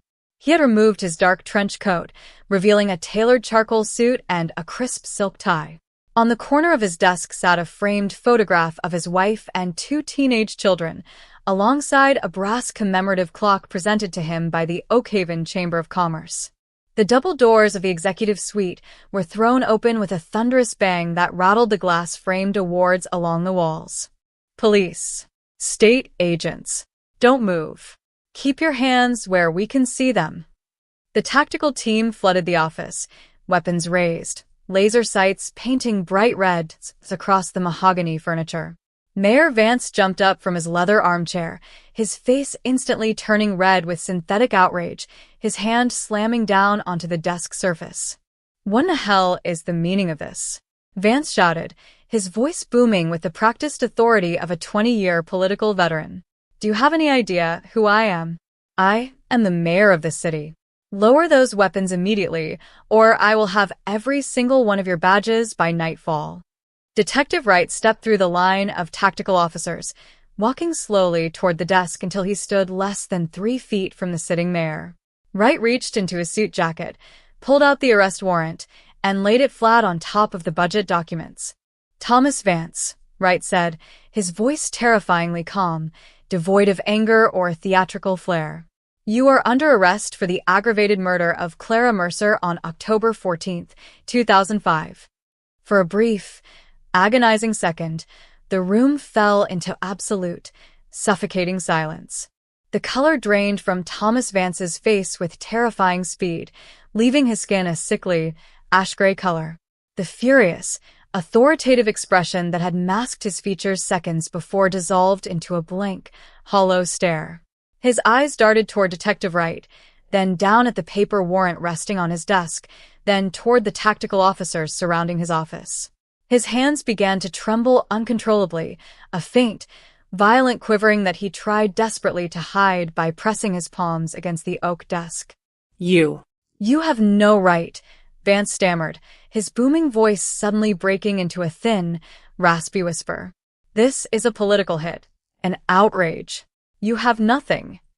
"We have the white mug, Thomas," Wright interrupted softly, leaning down until his face was inches from the mayor's ear. "We have the espresso cup from Main Street this morning. 2 million genetic markers, Thomas. 1 in 420 trillion. Every cell remembers." As BCI agents stepped forward, grabbed Vance's wrists, and clicked heavy steel handcuffs around his arms behind his back, the 52-year-old mayor offered no physical resistance. The polished, charismatic leader who had ruled Oakhaven for 16 years seemed to collapse inwardly, his posture stooping, his head hanging low as he was escorted down the grand marble staircase of City Hall. Outside, a crowd of dozens of municipal employees, local news reporters, and citizens stood frozen in shock behind police barricades. Cameras flashed relentlessly as the mayor of Oakhaven, handcuffed, flanked by state agents, his suit jacket draped over his hands, was loaded into the back seat of an unmarked police cruiser. By 6 p.m., news of the arrest spread across the internet like a digital wildfire. Headlines across national and international news outlets read like scenes from a psychological horror thriller. Ohio town in shock. Mayor arrested for 2005 cold case execution. Genetic geography unmasks popular politician AS killer. The monster in City Hall. How a discarded coffee cup solved a 19-year murder.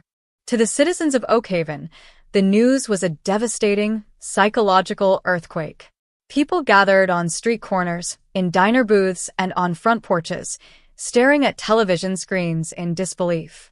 The man who had organized Clara Mercer's candlelight vigils, the man who had cried on local news, the man who had promised to protect their children, was the very monster who had bound Clara with zip ties and executed her in her own home. At 9 p.m., Detective Wright sat across a metal interrogation table from Thomas Vance inside the high-security processing facility at the Allen County Sheriff's Office. Vance sat flanked by two of the most expensive, high-powered criminal defense attorneys in the state of Ohio, led by senior trial counsel Richard Sterling. Vance sat in silence, his silk tie loosened, staring at the scarred wooden table. "Thomas," Wright began, placing a blue binder containing the 2005 crime scene photos and the modern genomic alignment reports onto the table. "The scientific evidence is ironclad. We know you were in that house on Mill Creek Road on October 14, 2005. We know you sat across from Clara. We know you drank from that white ceramic mug. What we want to know now is why. Why would a rising star on the city council execute a third-grade schoolteacher in cold blood?" Defense attorney Richard Sterling immediately raised a hand, stepping between Wright and his client. "My client will not be answering any questions regarding these unproven, speculative allegations, Detective. We will be filing emergency legal motions in federal court to challenge every aspect of this arrest, your illegal surveillance, and your non-validated genetic testing." Wright ignored the attorney entirely, keeping his eyes locked onto Thomas Vance. "You built an entire career on her grave, didn't you, Thomas?" Wright pressed, his voice hard as iron. "You used her murder to run for mayor. You stood on the municipal steps and wept for the cameras because it made you look like a hero. But you forgot one thing. You left your name on that mug. And no amount of political power can erase your own DNA." Vance slowly raised his head, looking at Detective Wright. His eyes were cold, hollow, devoid of the warmth and charisma he had displayed to the public for 2 decades. He didn't offer a defense. He didn't declare his innocence. He simply sat in silence, his jaw clenched, as his legal team demanded he be transferred to his holding cell. The indictment was officially handed down by an Allen County grand jury 4 days later, charging Thomas Vance with aggravated murder, aggravated burglary, and kidnapping, charges that carried a mandatory sentence of life imprisonment without the possibility of parole or the death penalty under Ohio state law. On July 10, 2024, the formal arraignment took place inside a packed, suffocatingly tense courtroom at the Allen County Courthouse. Sitting in the front row of the public gallery was Clara Mercer's sister, Hannah, now 50 years old, her hair silver-streaked, holding hands with her husband. Beside her sat retired Chief David Miller, 82 years old, sitting upright in his suit, his eyes fixed on the defense table with an intense, unyielding hatred. When Thomas Vance was led into the courtroom wearing a dark orange inmate jumpsuit and leg irons, a heavy, collective gasp echoed through the room. The contrast between the pristine, suit-wearing politician they had seen on television for years and the handcuffed inmate stepping before the bench was staggering. District Attorney Karen Montgomery stood before the judge, her voice echoing through the silent room. "Your Honor," Montgomery declared, pointing toward the defense table, "for 19 years, the defendant, Thomas Vance, lived a double life of unimaginable deception. He committed a premeditated, brutal execution of an innocent woman and then utilized the resulting shock and terror of this community to propel himself into high political office. He used the victim's death as a stepping stone for his own ambition." Montgomery submitted the forensic genomic alignment reports to the court. The physical evidence against the defendant is unassailable. A direct single-source genomic match connects him to the crime scene mug with a statistical certainty of 1 in 420 trillion. Given the severity of the charges, the defendant's extraordinary access to financial resources, and the clear danger he poses to the integrity of this judicial process, the state requests that the defendant be remanded into custody without bail. Defense attorney Richard Sterling stood up, launching an aggressive counterargument. "Your Honor, this entire prosecution is a media-driven circus built on experimental, non-validated genetic guesswork. The police stalked my client, seized his discarded personal property without a valid Fourth Amendment warrant, and rushed to arrest a dedicated public servant. We intend to prove that the 2005 evidence was contaminated, mismanaged, and legally inadmissible. Judge Thomas Bradley looked down from the bench, his expression stern and unyielding. "Mr. Sterling," Judge Bradley said, his voice echoing off the mahogany walls, "the physical evidence and chain of custody documentation presented by the grand jury are exceptional. The application for bail is denied. The defendant will remain in the custody of the Allen County Sheriff pending trial." Bang! The gavel struck the hardwood block like a thunderclap. As court officers led Thomas Vance away toward the holding cells, he turned his head for a brief, fleeting moment. His eyes met those of Hannah Mercer sitting in the front row. Hannah didn't scream. She didn't cry out. She simply stood tall, her chin raised, looking into the eyes of her sister's killer with an unshakable, silent dignity that forced the disgraced mayor to look down at the floor in profound shame. The legal battle lines were officially drawn. The upcoming trial of the state of Ohio versus Thomas Vance was set to become one of the most explosive, highly watched criminal trials in modern American history, a legal showdown between a cold-blooded political psychopath and the unstoppable, microscopic truth of modern science. The autumn of 2024 transformed the quiet county seat of Lima, Ohio, where the Allen County Courthouse stood as a massive granite monument to 19th-century justice, into a frantic, international media circus. Every morning before dawn, satellite broadcast vans lined the perimeter of the courthouse square, their high-gain dishes tilted toward the gray sky, beaming live updates across the globe. Inside courtroom 302, beneath tall stained-glass windows depicting scales of justice, the pretrial evidentiary hearings for the state of Ohio versus Thomas Vance unfolded with relentless, brutal intensity. At the defense table, Thomas Vance sat stripped of his executive stature. Months in solitary confinement at the Allen County Correction Center had taken a visible toll. His manicured silver hair had grown long and thin, his skin held the sickly paleness of concrete cells, and his expensive suits now hung loosely off his stooped frame. Yet his defense team, funded by liquidations of his personal real estate holdings, fought with a desperate, cornered aggression. Lead defense counsel Richard Sterling launched an all-out assault on the core foundation of the prosecution's case, the admissibility of investigative genetic genealogy and the surreptitious DNA collection from the Main Street coffee shop.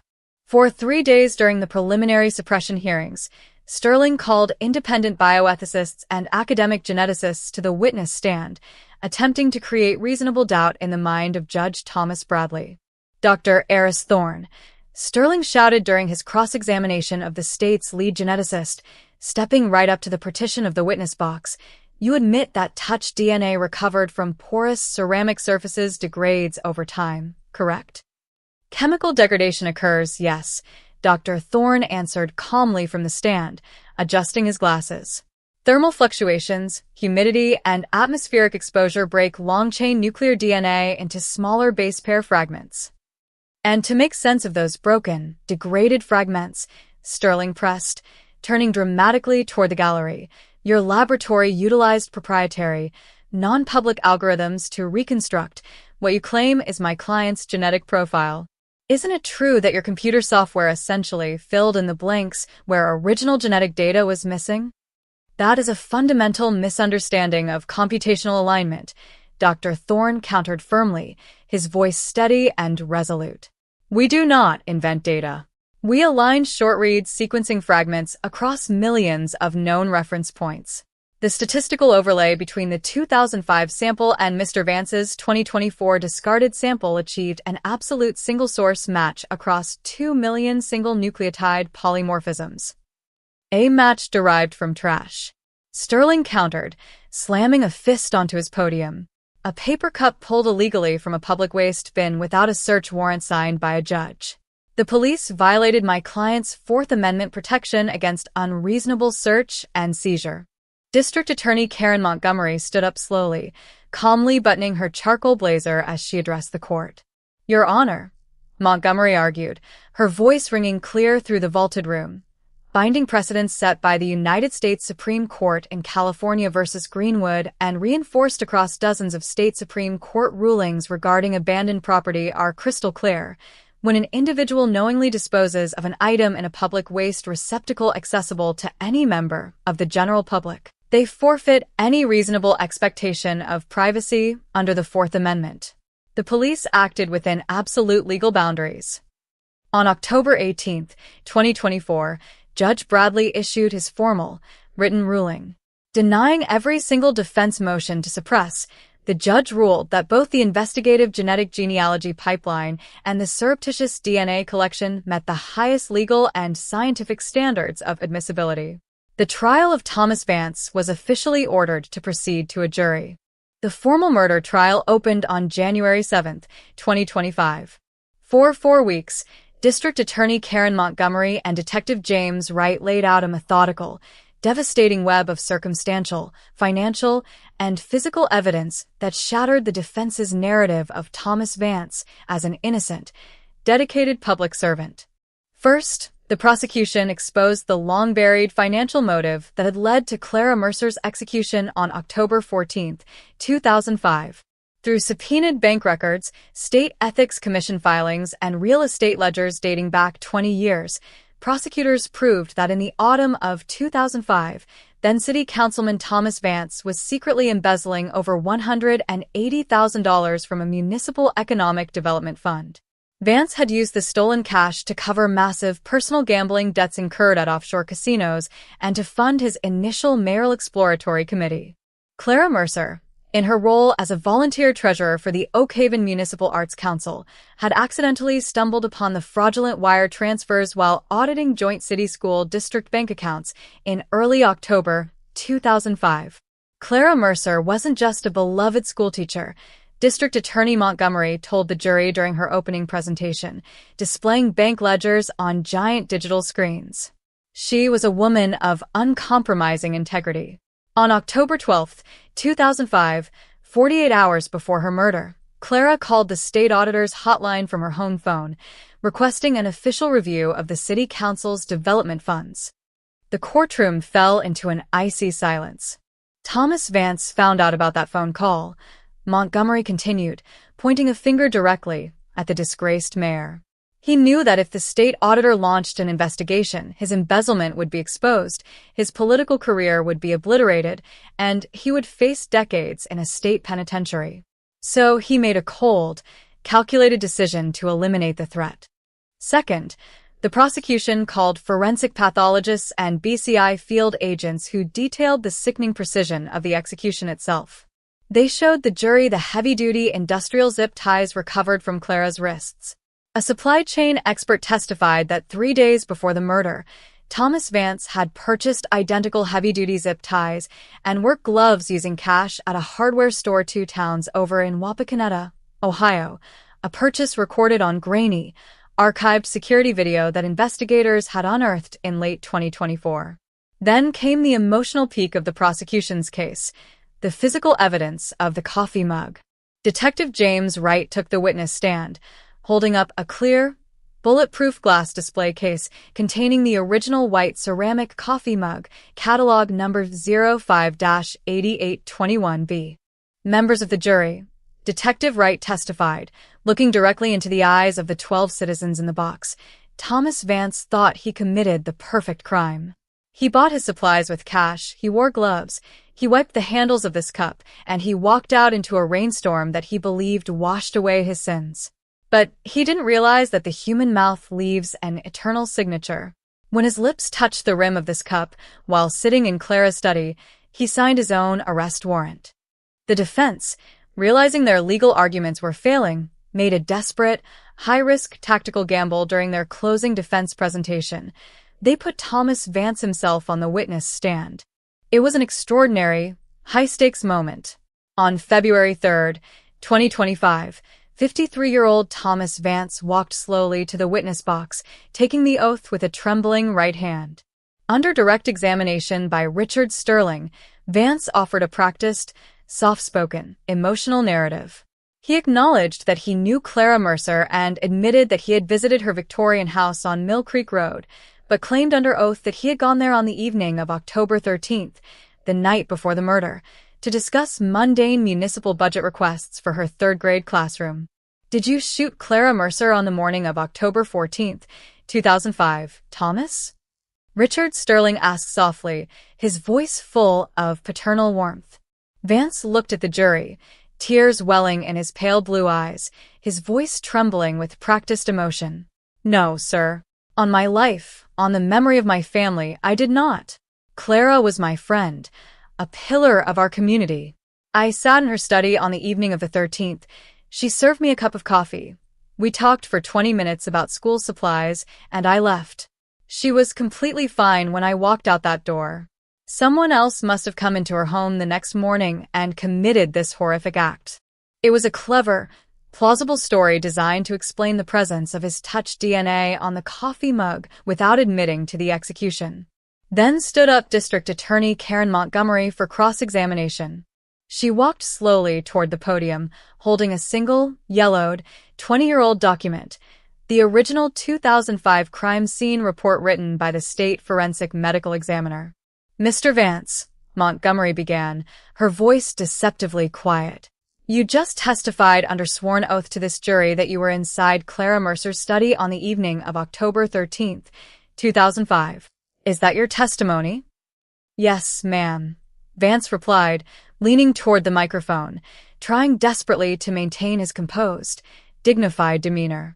It was the evening before. Mr. Vance, Montgomery continued, stepping closer to the witness stand, her eyes flashing with lethal intensity. The coffee found inside that white ceramic mug, the very coffee you drank from, contained fresh, liquid cinnamon creamer and 2 teaspoons of raw cane sugar. Is that correct? I take creamer and sugar in my coffee, yes, Vance stammered, frowning slightly. Montgomery picked up a large digital display board and turned it toward the jury. Mr. Vance, crime scene photographs and toxicological reports prove that the coffee pot in Clara Mercer's kitchen was brewed fresh at approximately 6 a.m. on the morning of October 14th.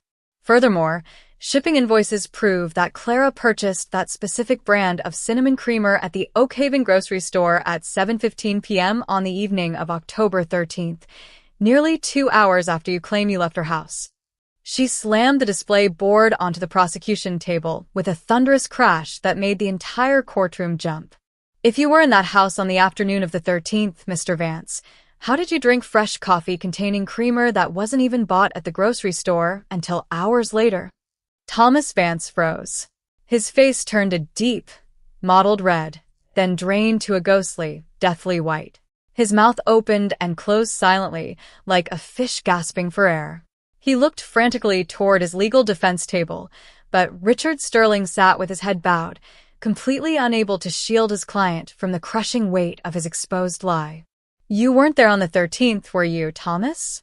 Montgomery pressed relentlessly, stepping right up to the witness stand, her voice echoing like a thunderclap through the courtroom. You walked through her back door on the morning of October 14th with a concealed 9mm pistol and industrial zip ties in your pocket. You sat in her armchair, drank her coffee, and when she refused to remain silent about your embezzlement, you tied her down and executed her. Vance buried his trembling face in his hands, shaking uncontrollably, completely unable to utter a single word of defense. The wall of lies that had protected him for 19 years had collapsed in real time before the eyes of the jury. On February 12, 2025, after less than 2 hours of jury deliberation, the court bailiff delivered the folded verdict sheet to the judge. The silence in courtroom 302 was absolute. In the matter of the state of Ohio versus Thomas Vance, the clerk read aloud, on the count of aggravated murder, how do you find? Foreperson Marcus Vance, no relation, a retired high school teacher from Allen County, stood upright in the jury box. Guilty. A sharp, collective gasp swept through the packed gallery, instantly followed by a deep, wrenching sob from Clara Mercer's sister, Hannah, who collapsed against her husband's shoulder. Judge Thomas Bradley looked down from the bench, his expression stern and unyielding. Thomas Vance, Judge Bradley declared, his voice echoing into every corner of the silent room. You executed a beloved woman to cover up your financial crimes, and for nearly 2 decades, you walked this earth as a free man, exploiting her death for your own political gain. You are a cold, unrepentant predator. Judge Bradley raised his gavel. For the crime of aggravated murder, I sentence you to life imprisonment at the Southern Ohio Correctional Facility, without the possibility of parole. You will die behind iron bars. Court is adjourned. Bang! The gavel struck the hardwood block, bringing a definitive, legal end to a 19-year nightmare. As court officers stepped forward, pulling Vance to his feet and snapping heavy iron chains around his waist and ankles, he turned his head for a brief, fleeting second. He looked at Detective James Wright and retired Chief David Miller sitting in the front row. They didn't look back at him with hatred or vengeance. They simply looked at him with the quiet, unshakable satisfaction of justice fulfilled. Outside on the granite steps of the courthouse, beneath a clear winter sky, Detective Wright stood before a wall of global media microphones. Flanking him was Hannah Mercer. Today's verdict, Detective Wright declared to the world, sends a permanent message across time. There is no political title, no passage of time, and no wiped coffee mug that can protect a killer from the light of modern science. To every family sitting in cold grief waiting for an answer, do not lose hope. The science is coming. Justice is coming. The execution of Clara Mercer was no longer a cold case. The white ceramic coffee mug was returned to its permanent place of honor in the Ohio Bureau of Criminal Investigation Historical Museum, a silent, timeless monument to the reality that no matter how deep the secret, no matter how cold the storm, the truth will always find its way home. The spring of 2025 arrived across the rolling farmland of Allen County with a quiet, cathartic stillness. The suffocating circus of media satellite vans that had choked the streets surrounding the courthouse in Lima slowly packed away their equipment and scattered to new headlines, leaving the town of Oak Haven to face the long, heavy process of collective healing. For 19 years, the community had lived under a dual psychological horror. They had mourned a beloved third-grade teacher whose life was stolen in her own home, and for 16 of those years, they had looked to their charismatic young mayor as the steady pillar of their resilience. Unmasking Thomas Vance, exposing the terrifying truth that the man who led their candlelight vigils and ran their municipal government was the very assassin who bound Clara Mercer with industrial zip ties, had shaken the civic identity of Oak Haven to its absolute core. Inside the Oak Haven Municipal Building, the physical traces of Vance's 16-year administration were quietly erased. His grand oak desk in the executive suite was removed and replaced.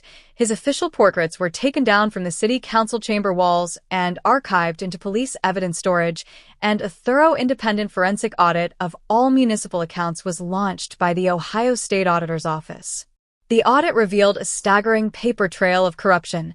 Over $300,000 had been systematically siphoned from city funds between 2004 and 2022 to cover Vance's secret gambling debts, personal investments, and hush money payments to offshore shell accounts. The motive that had led to Clara Mercer's death on that rain-slicked October morning in 2005 was officially, permanently documented in state financial archives. On a warm afternoon in late April 2025, a small, dignified gathering took place in the central courtyard of Oak Haven Elementary School. The sun shone brightly through the budding branches of oak trees, illuminating a brand-new, hand-carved stone memorial fountain built beside Clara Mercer's original wooden bench. Gathered around the water fountain were dozens of former students, now young adults in their 20s, alongside faculty members, town residents, and Clara's sister, Hannah. Standing beside Hannah was Detective James Wright, dressed in a sharp dark suit, his gold detective badge gleaming in the spring sunlight. For nearly 2 decades, Hannah, Detective Wright said gently, his voice carrying a warm, quiet peace as he looked at the clear water cascading over the granite basin, this town was forced to remember Clara through the lens of a dark mystery. People looked at Mill Creek Road and thought of a cold case, a yellow police tape, an unsolved horror.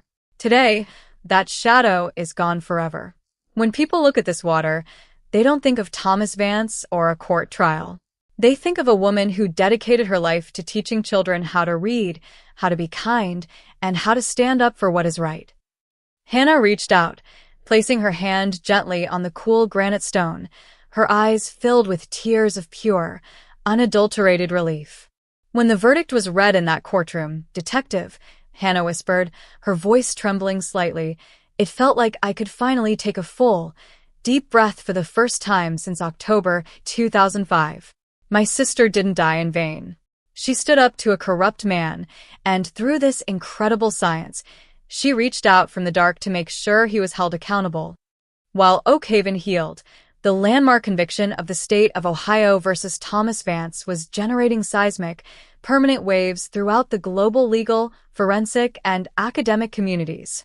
At prestigious law schools from Harvard and Yale to Stanford and the University of Chicago, the transcript of the Vance trial was immediately incorporated into core constitutional law curricula as the definitive precedent on the intersection of Fourth Amendment privacy rights, investigative genetic genealogy, and abandoned physical DNA evidence.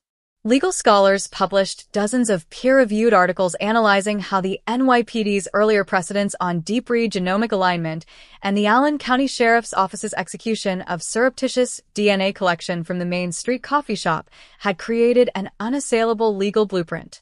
The trial established once and for all that a defendant's subjective attempt to hide their identity behind wealth, high political office, or a wiped porcelain cup could not override the objective, mathematical reality of modern computational genetics. Across the United States and Europe, federal law enforcement agencies moved rapidly to standardize the Mercer-Vance pipeline. The United States Department of Justice announced the establishment of a dedicated national task force designed to provide federal grant funding and high-speed genomic alignment sequencing to municipal police departments handling unsolved violent homicides dating from the late 20th century. In crime laboratories from Seattle to Miami and from London to Berlin, historical evidence lockers were unlocked. Thousands of sealed cardboard boxes containing degraded, decades-old physical evidence, discarded cigarette butts, dried blood spots on vintage clothing, weapon handles, and ancient ceramic coffee mugs were pulled from dusty metal shelves. The invisible phantoms who had committed violent atrocities in the 1970s, 1980s, and 1990s, believing that time, chemical degradation, and the limitations of 20th century forensic science had granted them permanent immunity, suddenly found themselves pursued by supercomputers capable of mapping family trees across generations.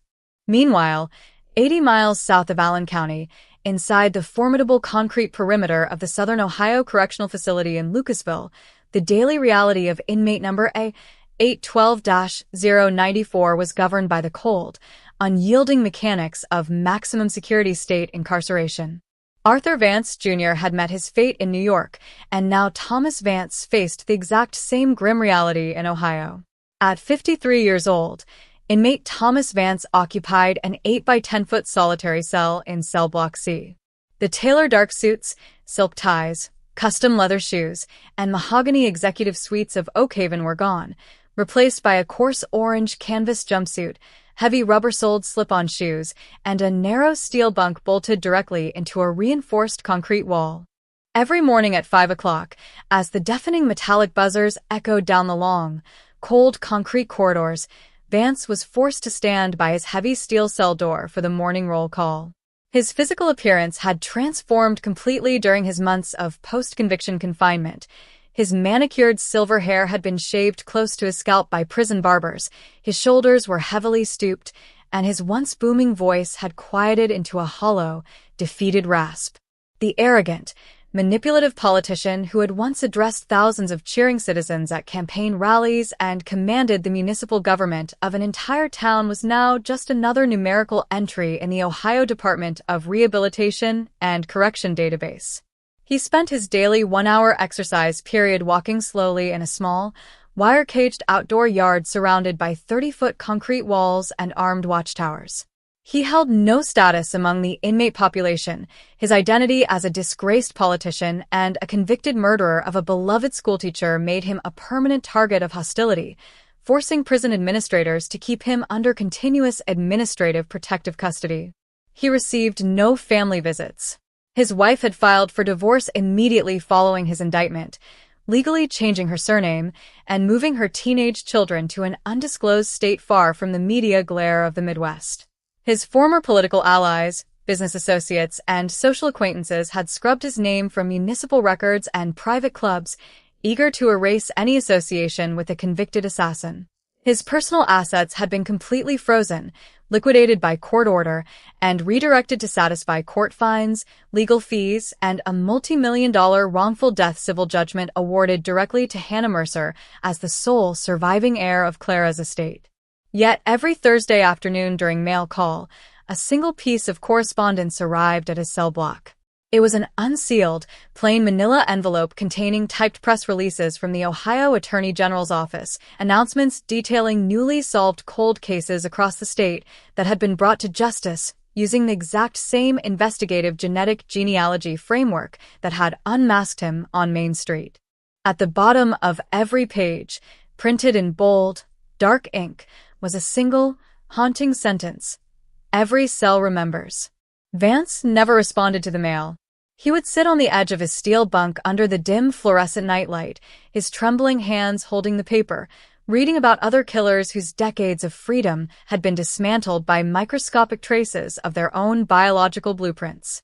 He would fold the paper into a small square, set it on his stainless steel shelf, and stare blankly at the cold concrete wall before him until the morning wake-up buzzer sounded.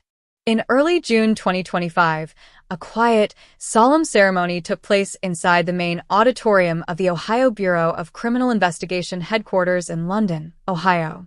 Before an audience of state troopers, forensic scientists, federal marshals, and county prosecutors, the Ohio Attorney General stepped up to the podium. Standing beside him were Detective James Wright, Dr. Eris Thorne, and retired Chief David Miller. Today, the Attorney General declared, his voice resonating through the auditorium, the state of Ohio recognizes 3 extraordinary individuals with the Distinguished Law Enforcement Service Medal. Through their unwavering dedication, brilliant scientific vision, and relentless refusal to let an old case die in the dark, Detective James Wright, Dr. Eris Thorne, and Chief David Miller did not merely solve a 19-year-old homicide that had haunted Allen County. They helped usher in a new era of global criminal justice. The audience stood and erupted into prolonged applause. Sitting in the front row of the gallery was Hannah Mercer, clapping with tears streaming down her face, looking at the 3 men who had refused to give up on her sister. When Detective James Wright stepped up to the microphone, he didn't give a speech about political victory, advanced algorithms, or high-speed sequencers. He reached into his suit jacket and pulled out a faded, yellowed photograph, the original 2005 crime scene photograph displaying the plain white ceramic coffee mug sitting on Clara Mercer's desk. Science did not solve this case in a vacuum, Detective Wright said into the microphone, his voice carrying a deep, quiet authority that hushed the room. Technology is simply a tool. This case was solved because Clara Mercer's life had profound meaning. It was solved because Chief David Miller refused to throw away a case file when he retired. It was solved because a family kept faith, and because law enforcement never forgets a victim. Wright looked directly at Hannah Mercer in the front row. To every killer who thinks he can wait out the clock, wipe his fingerprints, and build a pristine life behind a lie, listen very carefully, Wright continued, his voice ringing out like a judgment bell. You can run, you can hide behind political power, and you can pretend to be a pillar of the community. But your time is up. Your DNA is a clock that never stops ticking. Science is coming for you, and justice will always bring you home. As the press conference ended and the reporters filed out into the afternoon air, Detective Wright walked out onto the front steps of the BCI building alongside retired Chief David Miller. The old chief walked slowly, leaning on his wooden cane, but his eyes were bright, clear, and unburdened for the first time in 20 years. You did it, Jimmy, Chief Miller said, stopping on the steps and looking out at the green Ohio landscape. You kept the promise I couldn't keep. We did it together, Chief, Wright replied, placing a hand on the old man's shoulder. The mug finally spoke. The long, painful narrative of the 2005 Oak Haven coffee cup murder had reached its ultimate, unshakable conclusion. The footsteps in the autumn rain had vanished, The blood on the floorboards had been cleansed, and the thick cardboard evidence box 05-8821B was officially sealed into the permanent historical archives of the state of Ohio. The story of Clara Mercer and the revolutionary scientific journey that unmasked a town's mayor to speak for a fallen teacher remained as an eternal, glowing beacon. It stood as a quiet, powerful promise to every grieving family waiting in the dark, and a timeless, inescapable warning to every killer hiding in the shadows. No matter how high you rise, no matter how clean you wipe the glass, and no matter how many years pass in silence, the truth will always find its way home. By the autumn of 2025, a profound and lasting silence had settled over the quiet, tree-lined streets of Oak Haven, Ohio. The heavy, dark fog that had shrouded Mill Creek Road for 2 decades had completely lifted, replaced by the crisp, golden light of an Indian summer. The Victorian house where Clara Mercer had taken her last breath stood bathed in the warm afternoon sun, its gray porch freshly painted, its garden blooming with white chrysanthemums planted by the new owners in quiet honor of the woman who had lived there before them. Inside the Allen County Sheriff's Office in Lima, the atmosphere in the cold case unit had undergone a total transformation. What had once been a dark, cramped basement storage room filled with dusty cardboard boxes and stagnant files was now a state-of-the-art regional task force center known as the Mercer Vance Forensic Unit. Mounted on the central wall of the unit was a large, polished brass plaque engraved with Clara Mercer's name, set beneath a quote taken from Detective James Wright's closing statement at the BCI headquarters. No matter how clean you wipe the glass, the truth will always find its way home. On a cool October afternoon, Detective Wright sat at his clean oak desk, reviewing modern forensic intake files. Beside him sat a steaming mug of black coffee.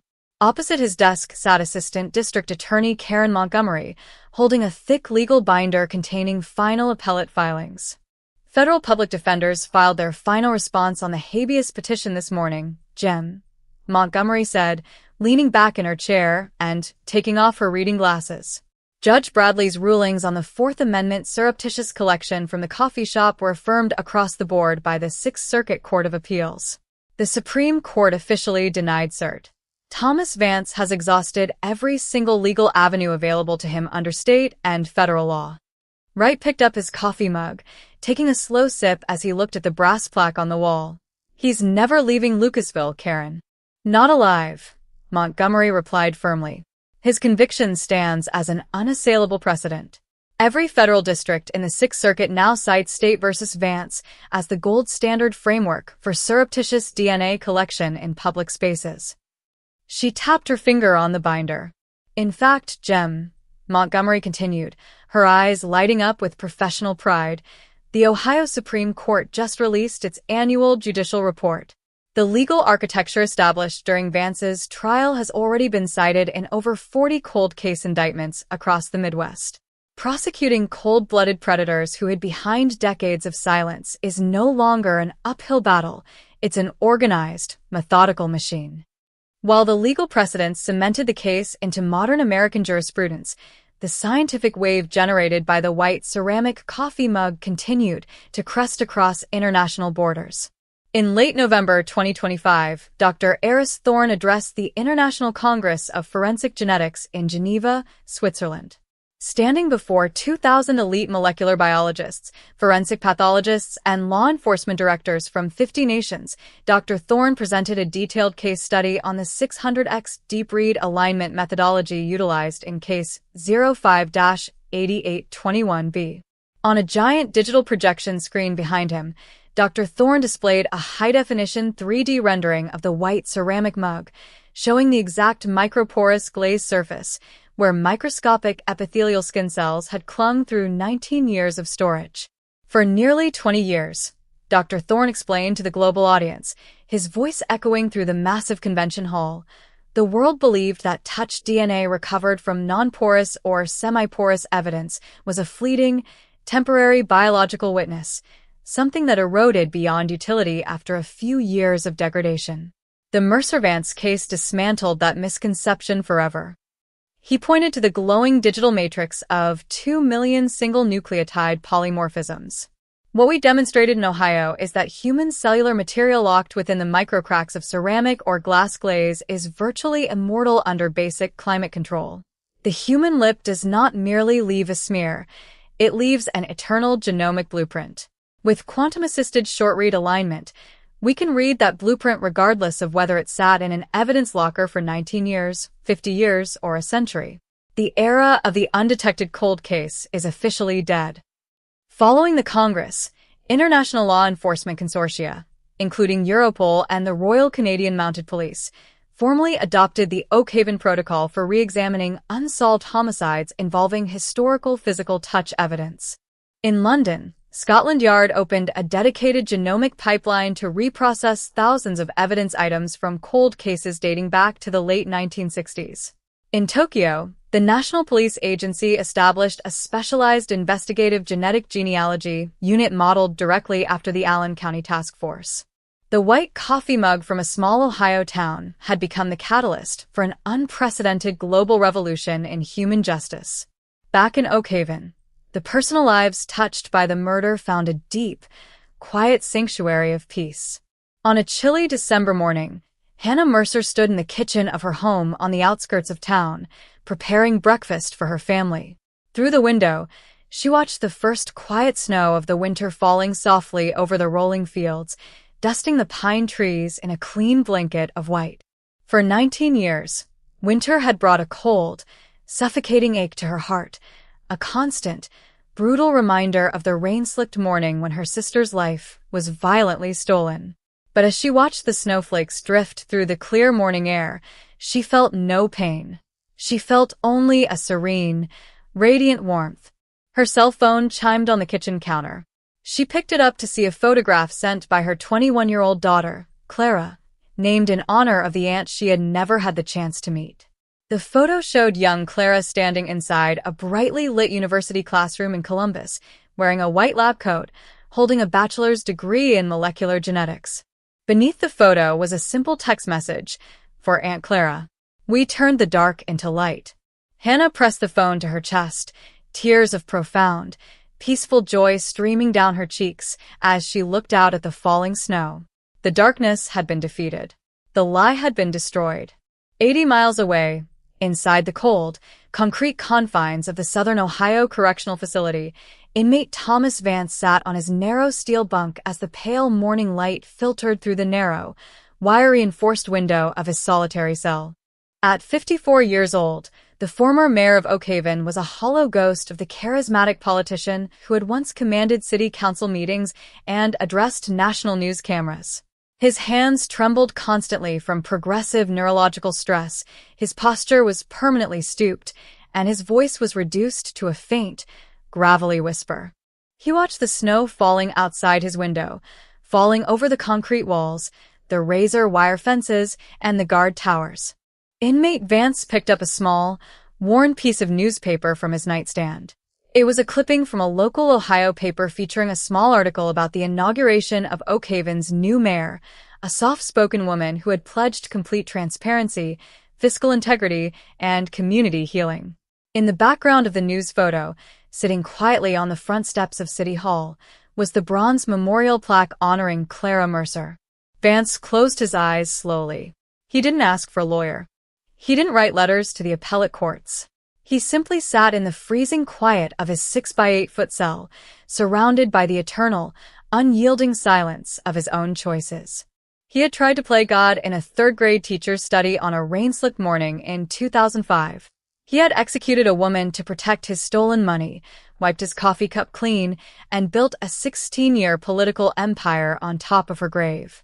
But in the end, the very lips he used to kiss his voters and drink his luxury espresso had betrayed him to a microscopic world he could neither see nor control.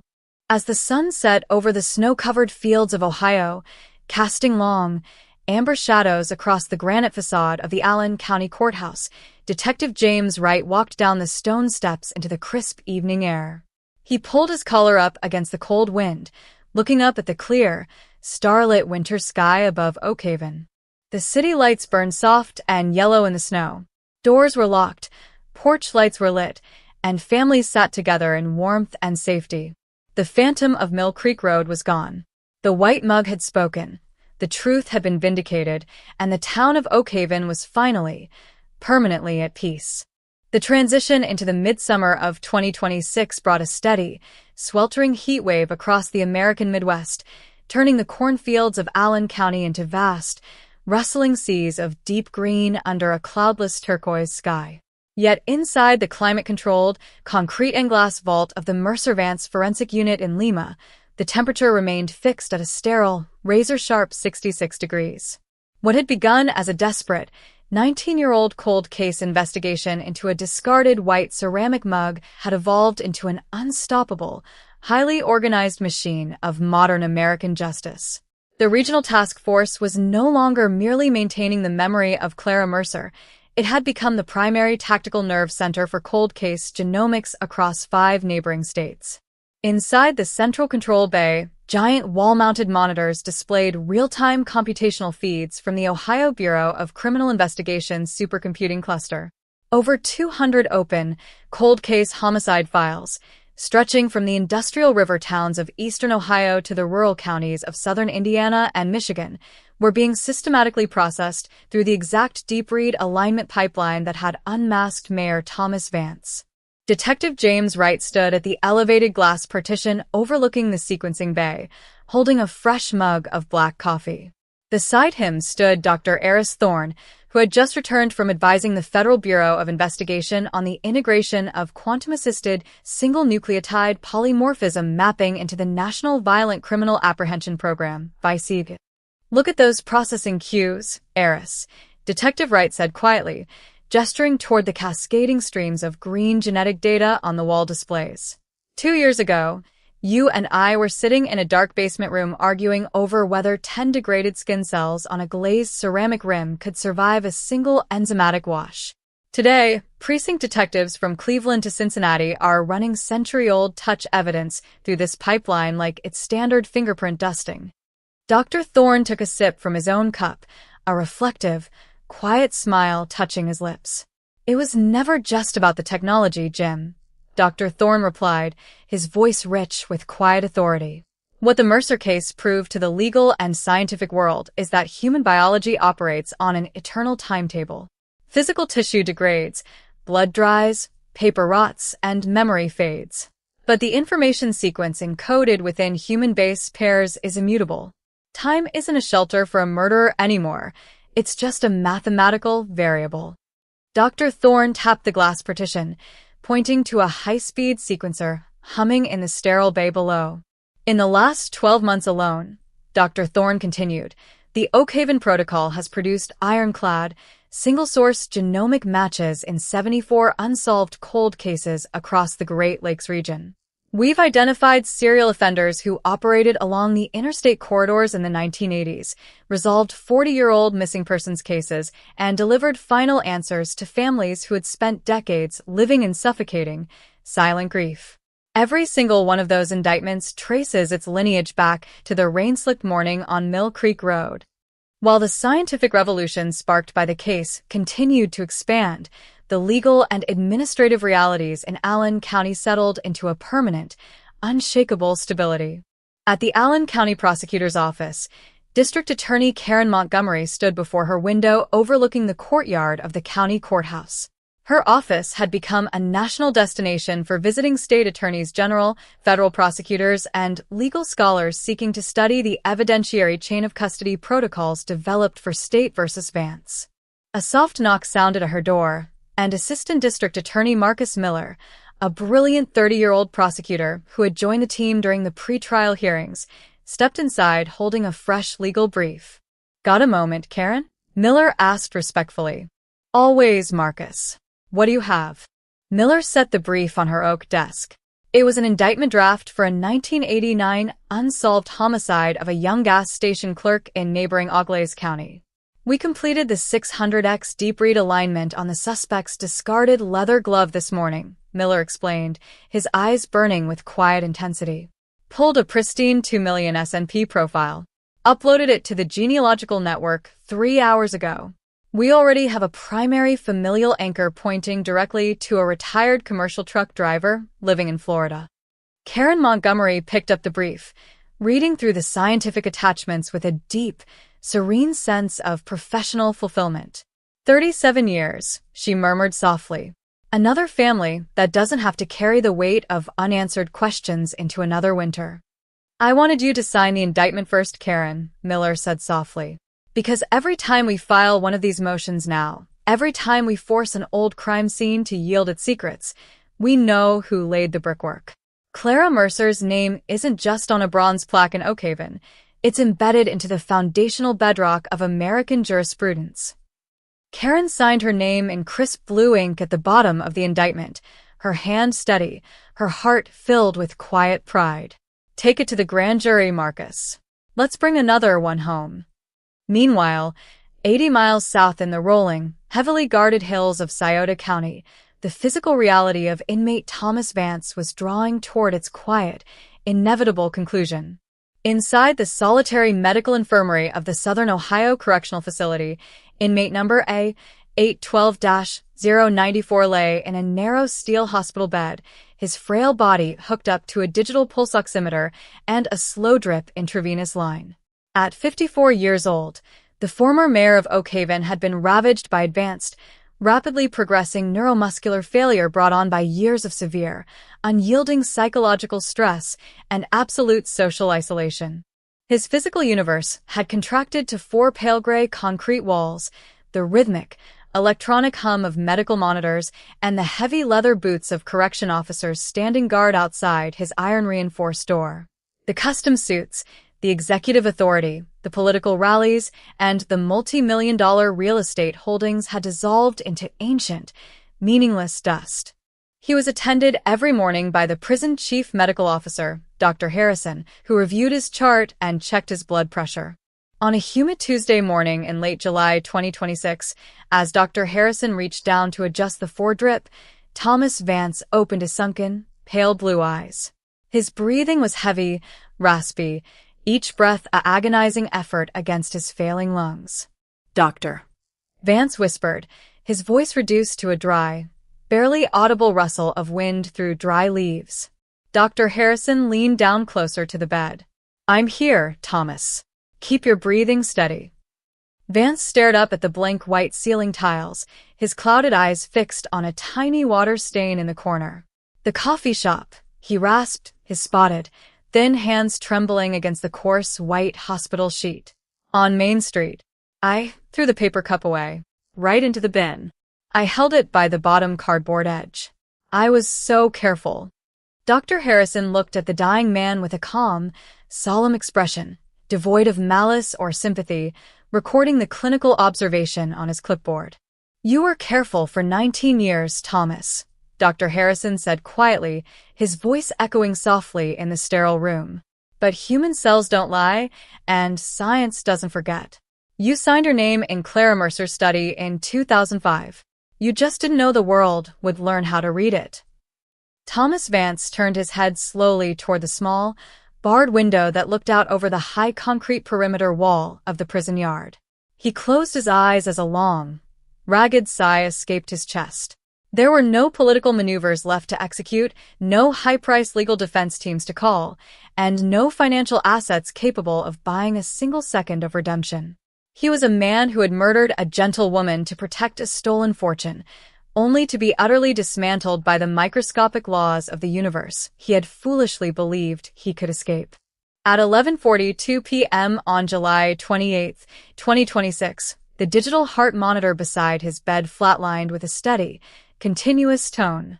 There were no family members present at his bedside, no public statements issued by the city he had once governed, and no expressions of public grief. His body was quietly claimed by a state-appointed mortuary service, his remaining assets liquidated by court-ordered receivership to fulfill civil judgments, and his legal record permanently closed in the archives of the Ohio Department of Rehabilitation and Correction as a convicted murderer who died while serving a life sentence without parole. The administrative notification of Vance's death arrived on Detective James Wright's desk the following morning in a concise, 2-sentence official memorandum from the State Department of Corrections. Wright read the memorandum quietly, set it down beside his morning coffee, and walked over to the window, looking out over the peaceful, bustling streets of Lima. He felt no surge of wild triumph or dramatic celebration. He felt only the deep, profound stillness of absolute, permanent closure, the final, legal, and biological exclamation point on a saga that had spanned 21 years, 2 generations of police officers, and an unprecedented revolution in human science. He picked up his phone and dialed Hannah Mercer's home in Oak Haven. On the other end of the line, Hannah sat on her front porch, watching her garden wind chimes sway gently in the warm morning breeze.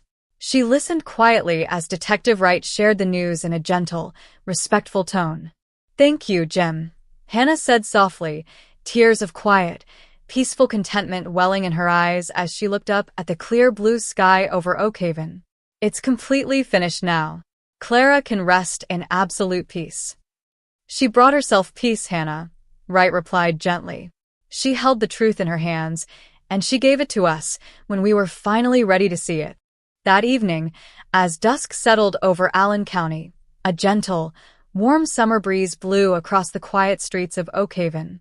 Along Mill Creek Road, the streetlights flickered on one by one, casting a soft, golden light over the historic Victorian homes, the lush green lawns, and the quiet, tree-canopied sidewalks.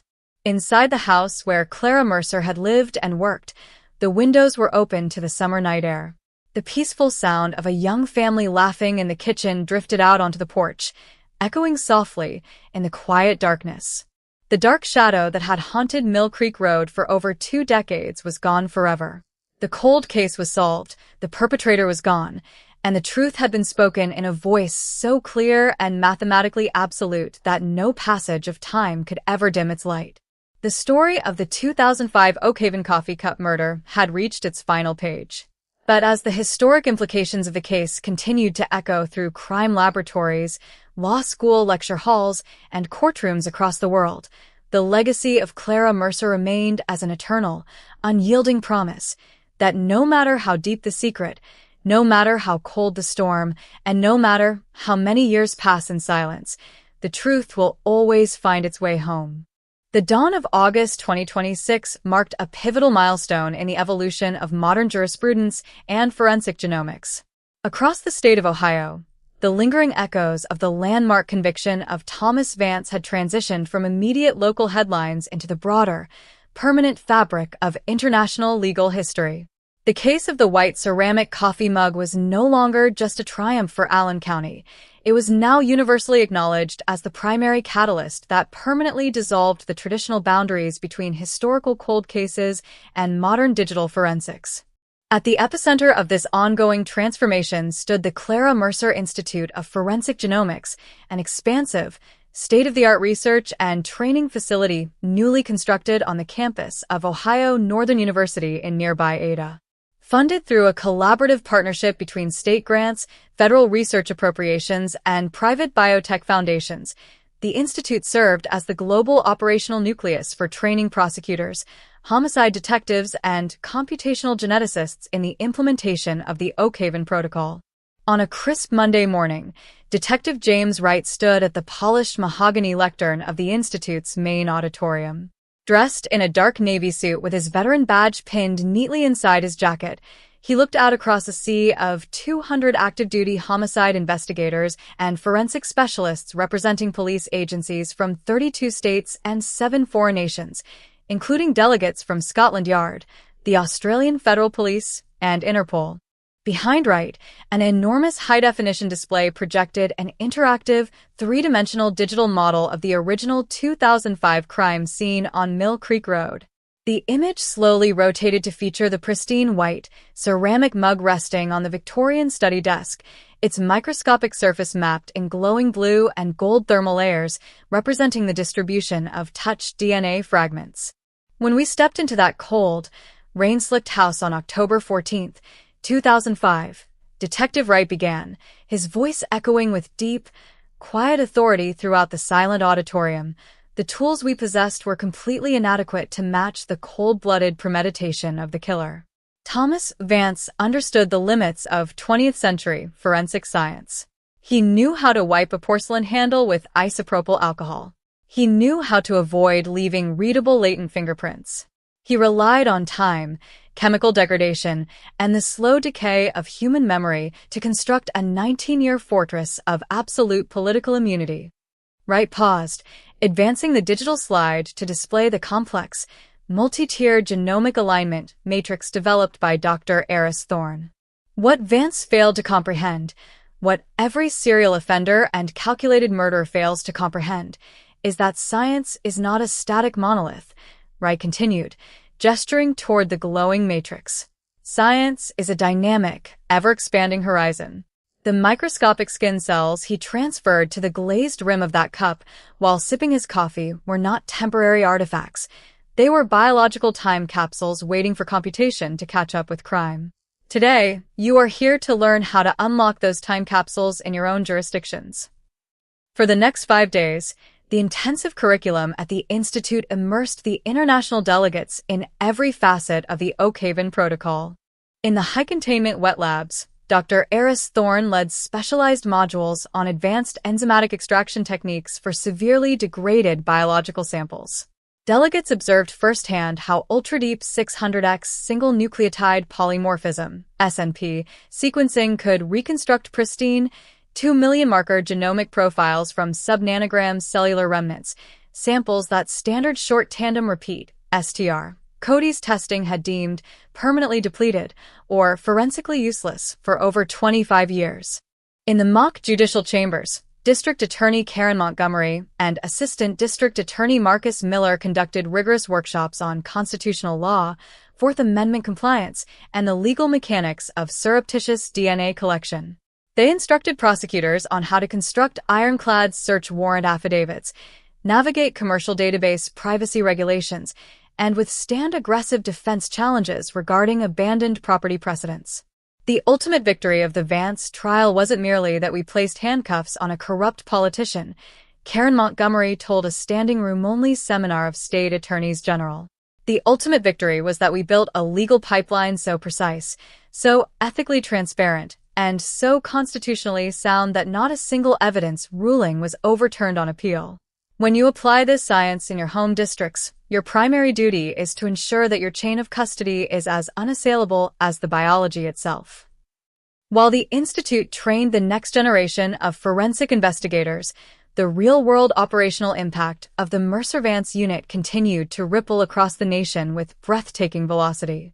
In Chicago, Illinois, detectives utilizing the Institute's deep read alignment software successfully solved the 34-year-old cold case murder of a young university student, matching degraded touch DNA recovered from a vintage leather purse to a retired logistics manager living quietly in suburban Wisconsin. In Atlanta, Georgia, a specialized task force cleared a cluster of unsolved 1990s highway homicides after extracting a full genomic profile from an old, discarded soda can preserved in a police evidence locker for 32 years. In every instance, local law enforcement press conferences echoed the exact phrase that had been etched into the brass plaque at the Allen County Sheriff's Office. Every cell remembers.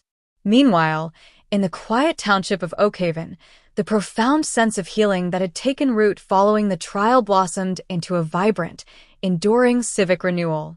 The Oakhaven Municipal Building, once tainted by the shadows of Vance's fraudulent administration, had become a national symbol of civic integrity and administrative transparency. Under the leadership of the newly elected municipal council, comprehensive ethical oversight measures were codified into the city charter, ensuring that every dollar of public funds was subject to continuous, independent digital audits open to all citizens.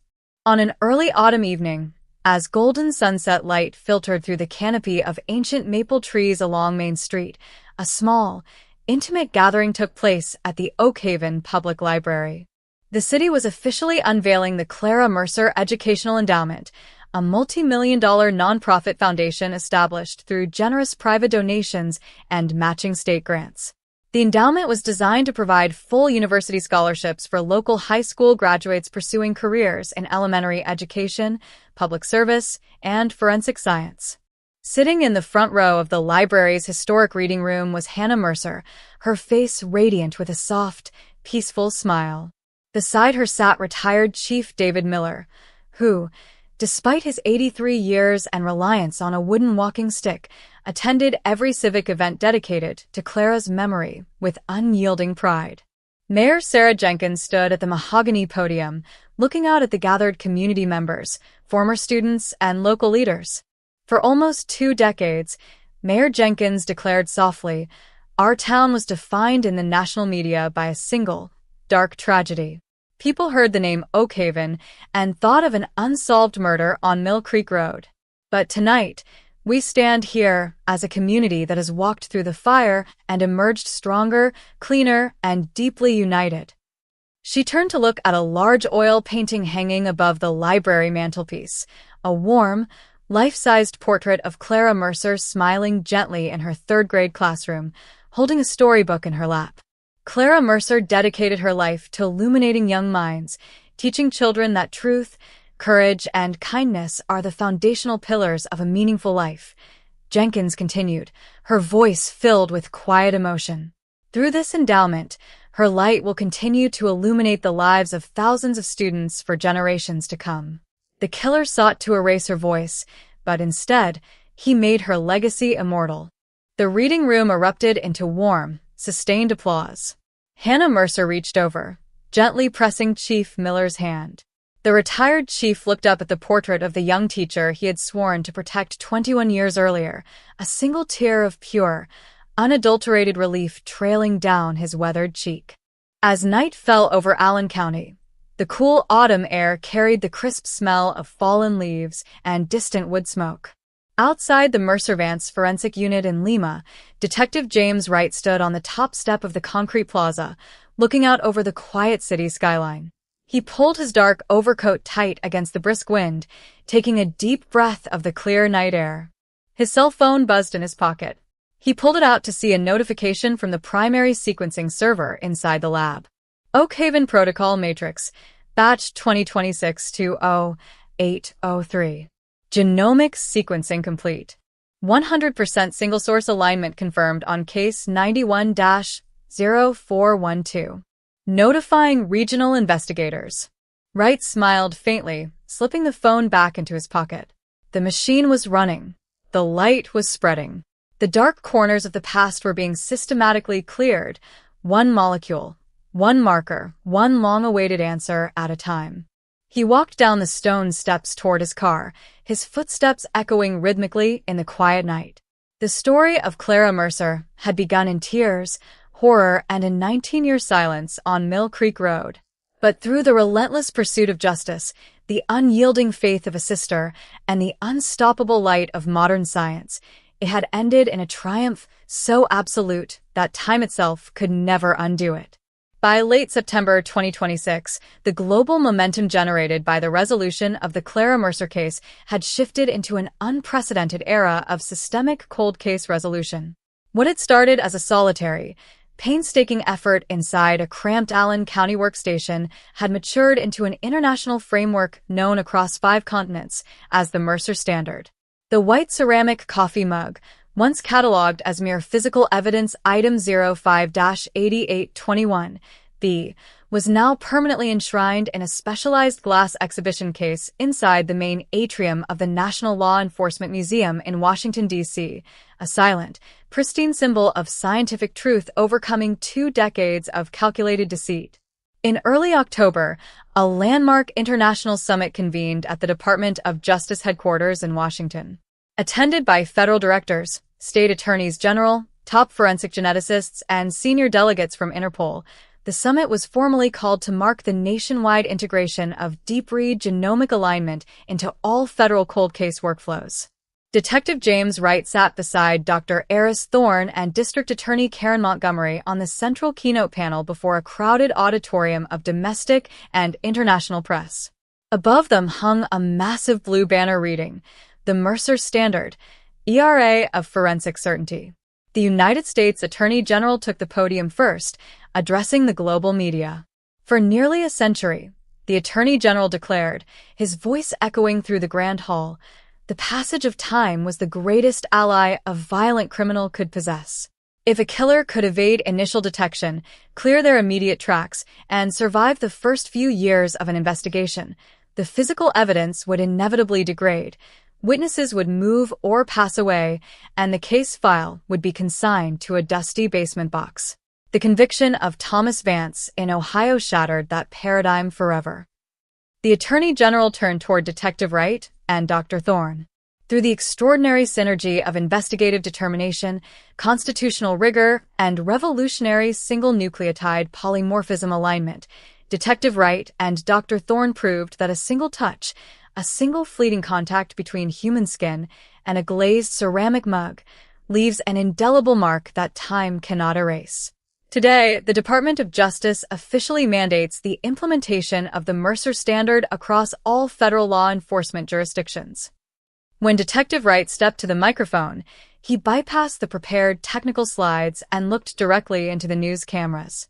This milestone isn't a victory for law enforcement agencies or forensic laboratories, Wright said, his voice quiet, steady, and resonant. It is a victory for the thousands of families who have spent 10, 20, or 30 years looking at an empty chair at the dinner table, wondering if the person who destroyed their world would ever face accountability. To those families, this standard is a promise. Your loved ones are not forgotten, the files are not closed, and the science is coming. While the national platform celebrated the broader structural triumph, back in Allen County, the real-world execution of that promise remained an active, day-to-day discipline. Inside the Mercer Vance Forensic Unit in Lima, the work proceeded with quiet, intense efficiency. The initial backlog of historical cold cases across the Midwest was being systematically cleared month by month. Unsolved cases from the 1970s, 1980s, and 1990s, cases that had stumped generations of veteran detectives, were yielding ironclad biological identities in rapid succession. On a bright, crisp morning in mid-October 2026, Detective Wright sat at his office desk reviewing a newly completed case folder. Beside him sat retired Chief David Miller, who, despite his failing health, frequently visited the unit to observe the progress of the task force he had helped inspire. Wright opened the folder, revealing a fresh genomic alignment report. It detailed the full identification of a suspect in a 32-year-old unsolved assault from a neighboring county, a breakthrough achieved by extracting touch DNA from a yellowed, vintage cotton handkerchief that had been stored in a sealed evidence envelope since 1994.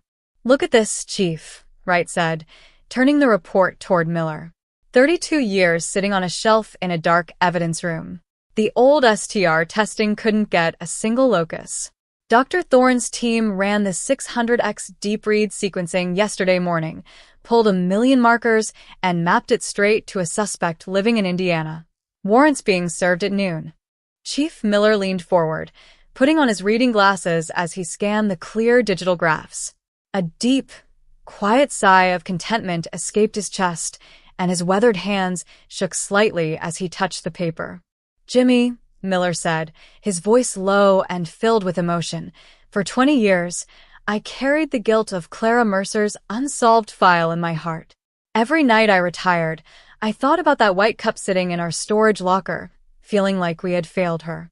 Seeing this unit work every day, seeing how her legacy is opening doors that were locked for decades, it makes me realize that nothing we did was in vain. The cup wasn't a dead end. It was a bridge.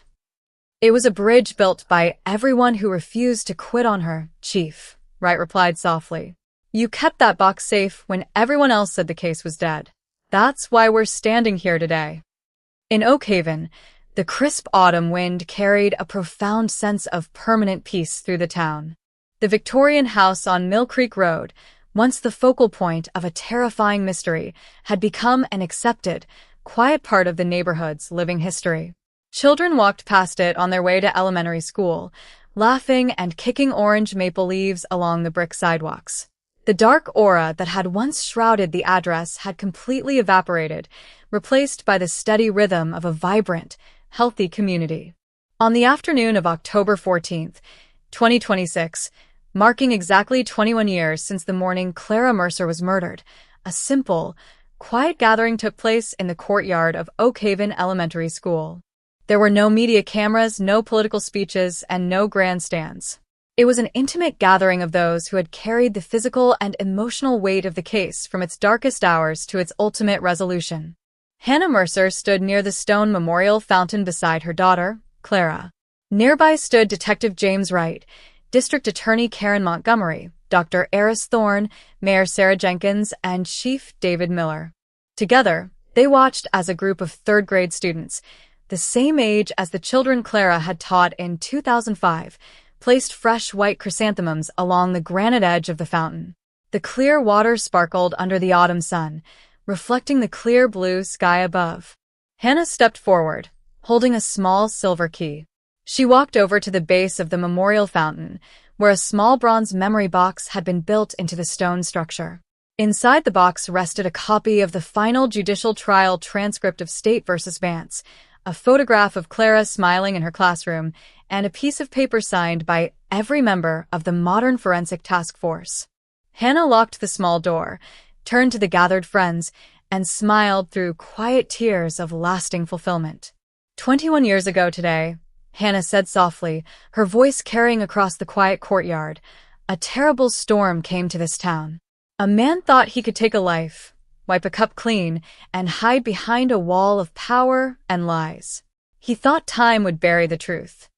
She looked at Detective Wright and Dr. Thorne, her eyes filled with profound gratitude. But he didn't account for the power of love, the relentless dedication of honest men and women, and the miraculous light of truth. My sister's voice was silenced for 19 years, but through all of you, she spoke so clearly that the entire world listened. Today, the storm is over. Oak Haven is healed, and Clara is finally completely home.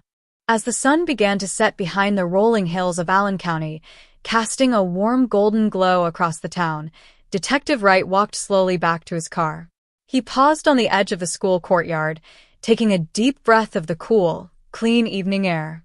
He looked back one last time at the memorial fountain, at the quiet street, and at the bright lights burning in the windows of the schoolhouses and homes of Oak Haven.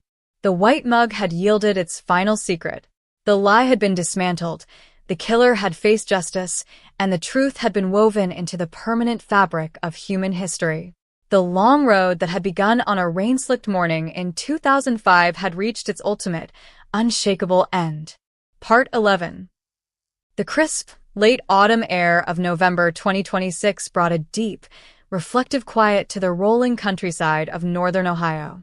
Across Allen County, the golden harvest had concluded, leaving vast,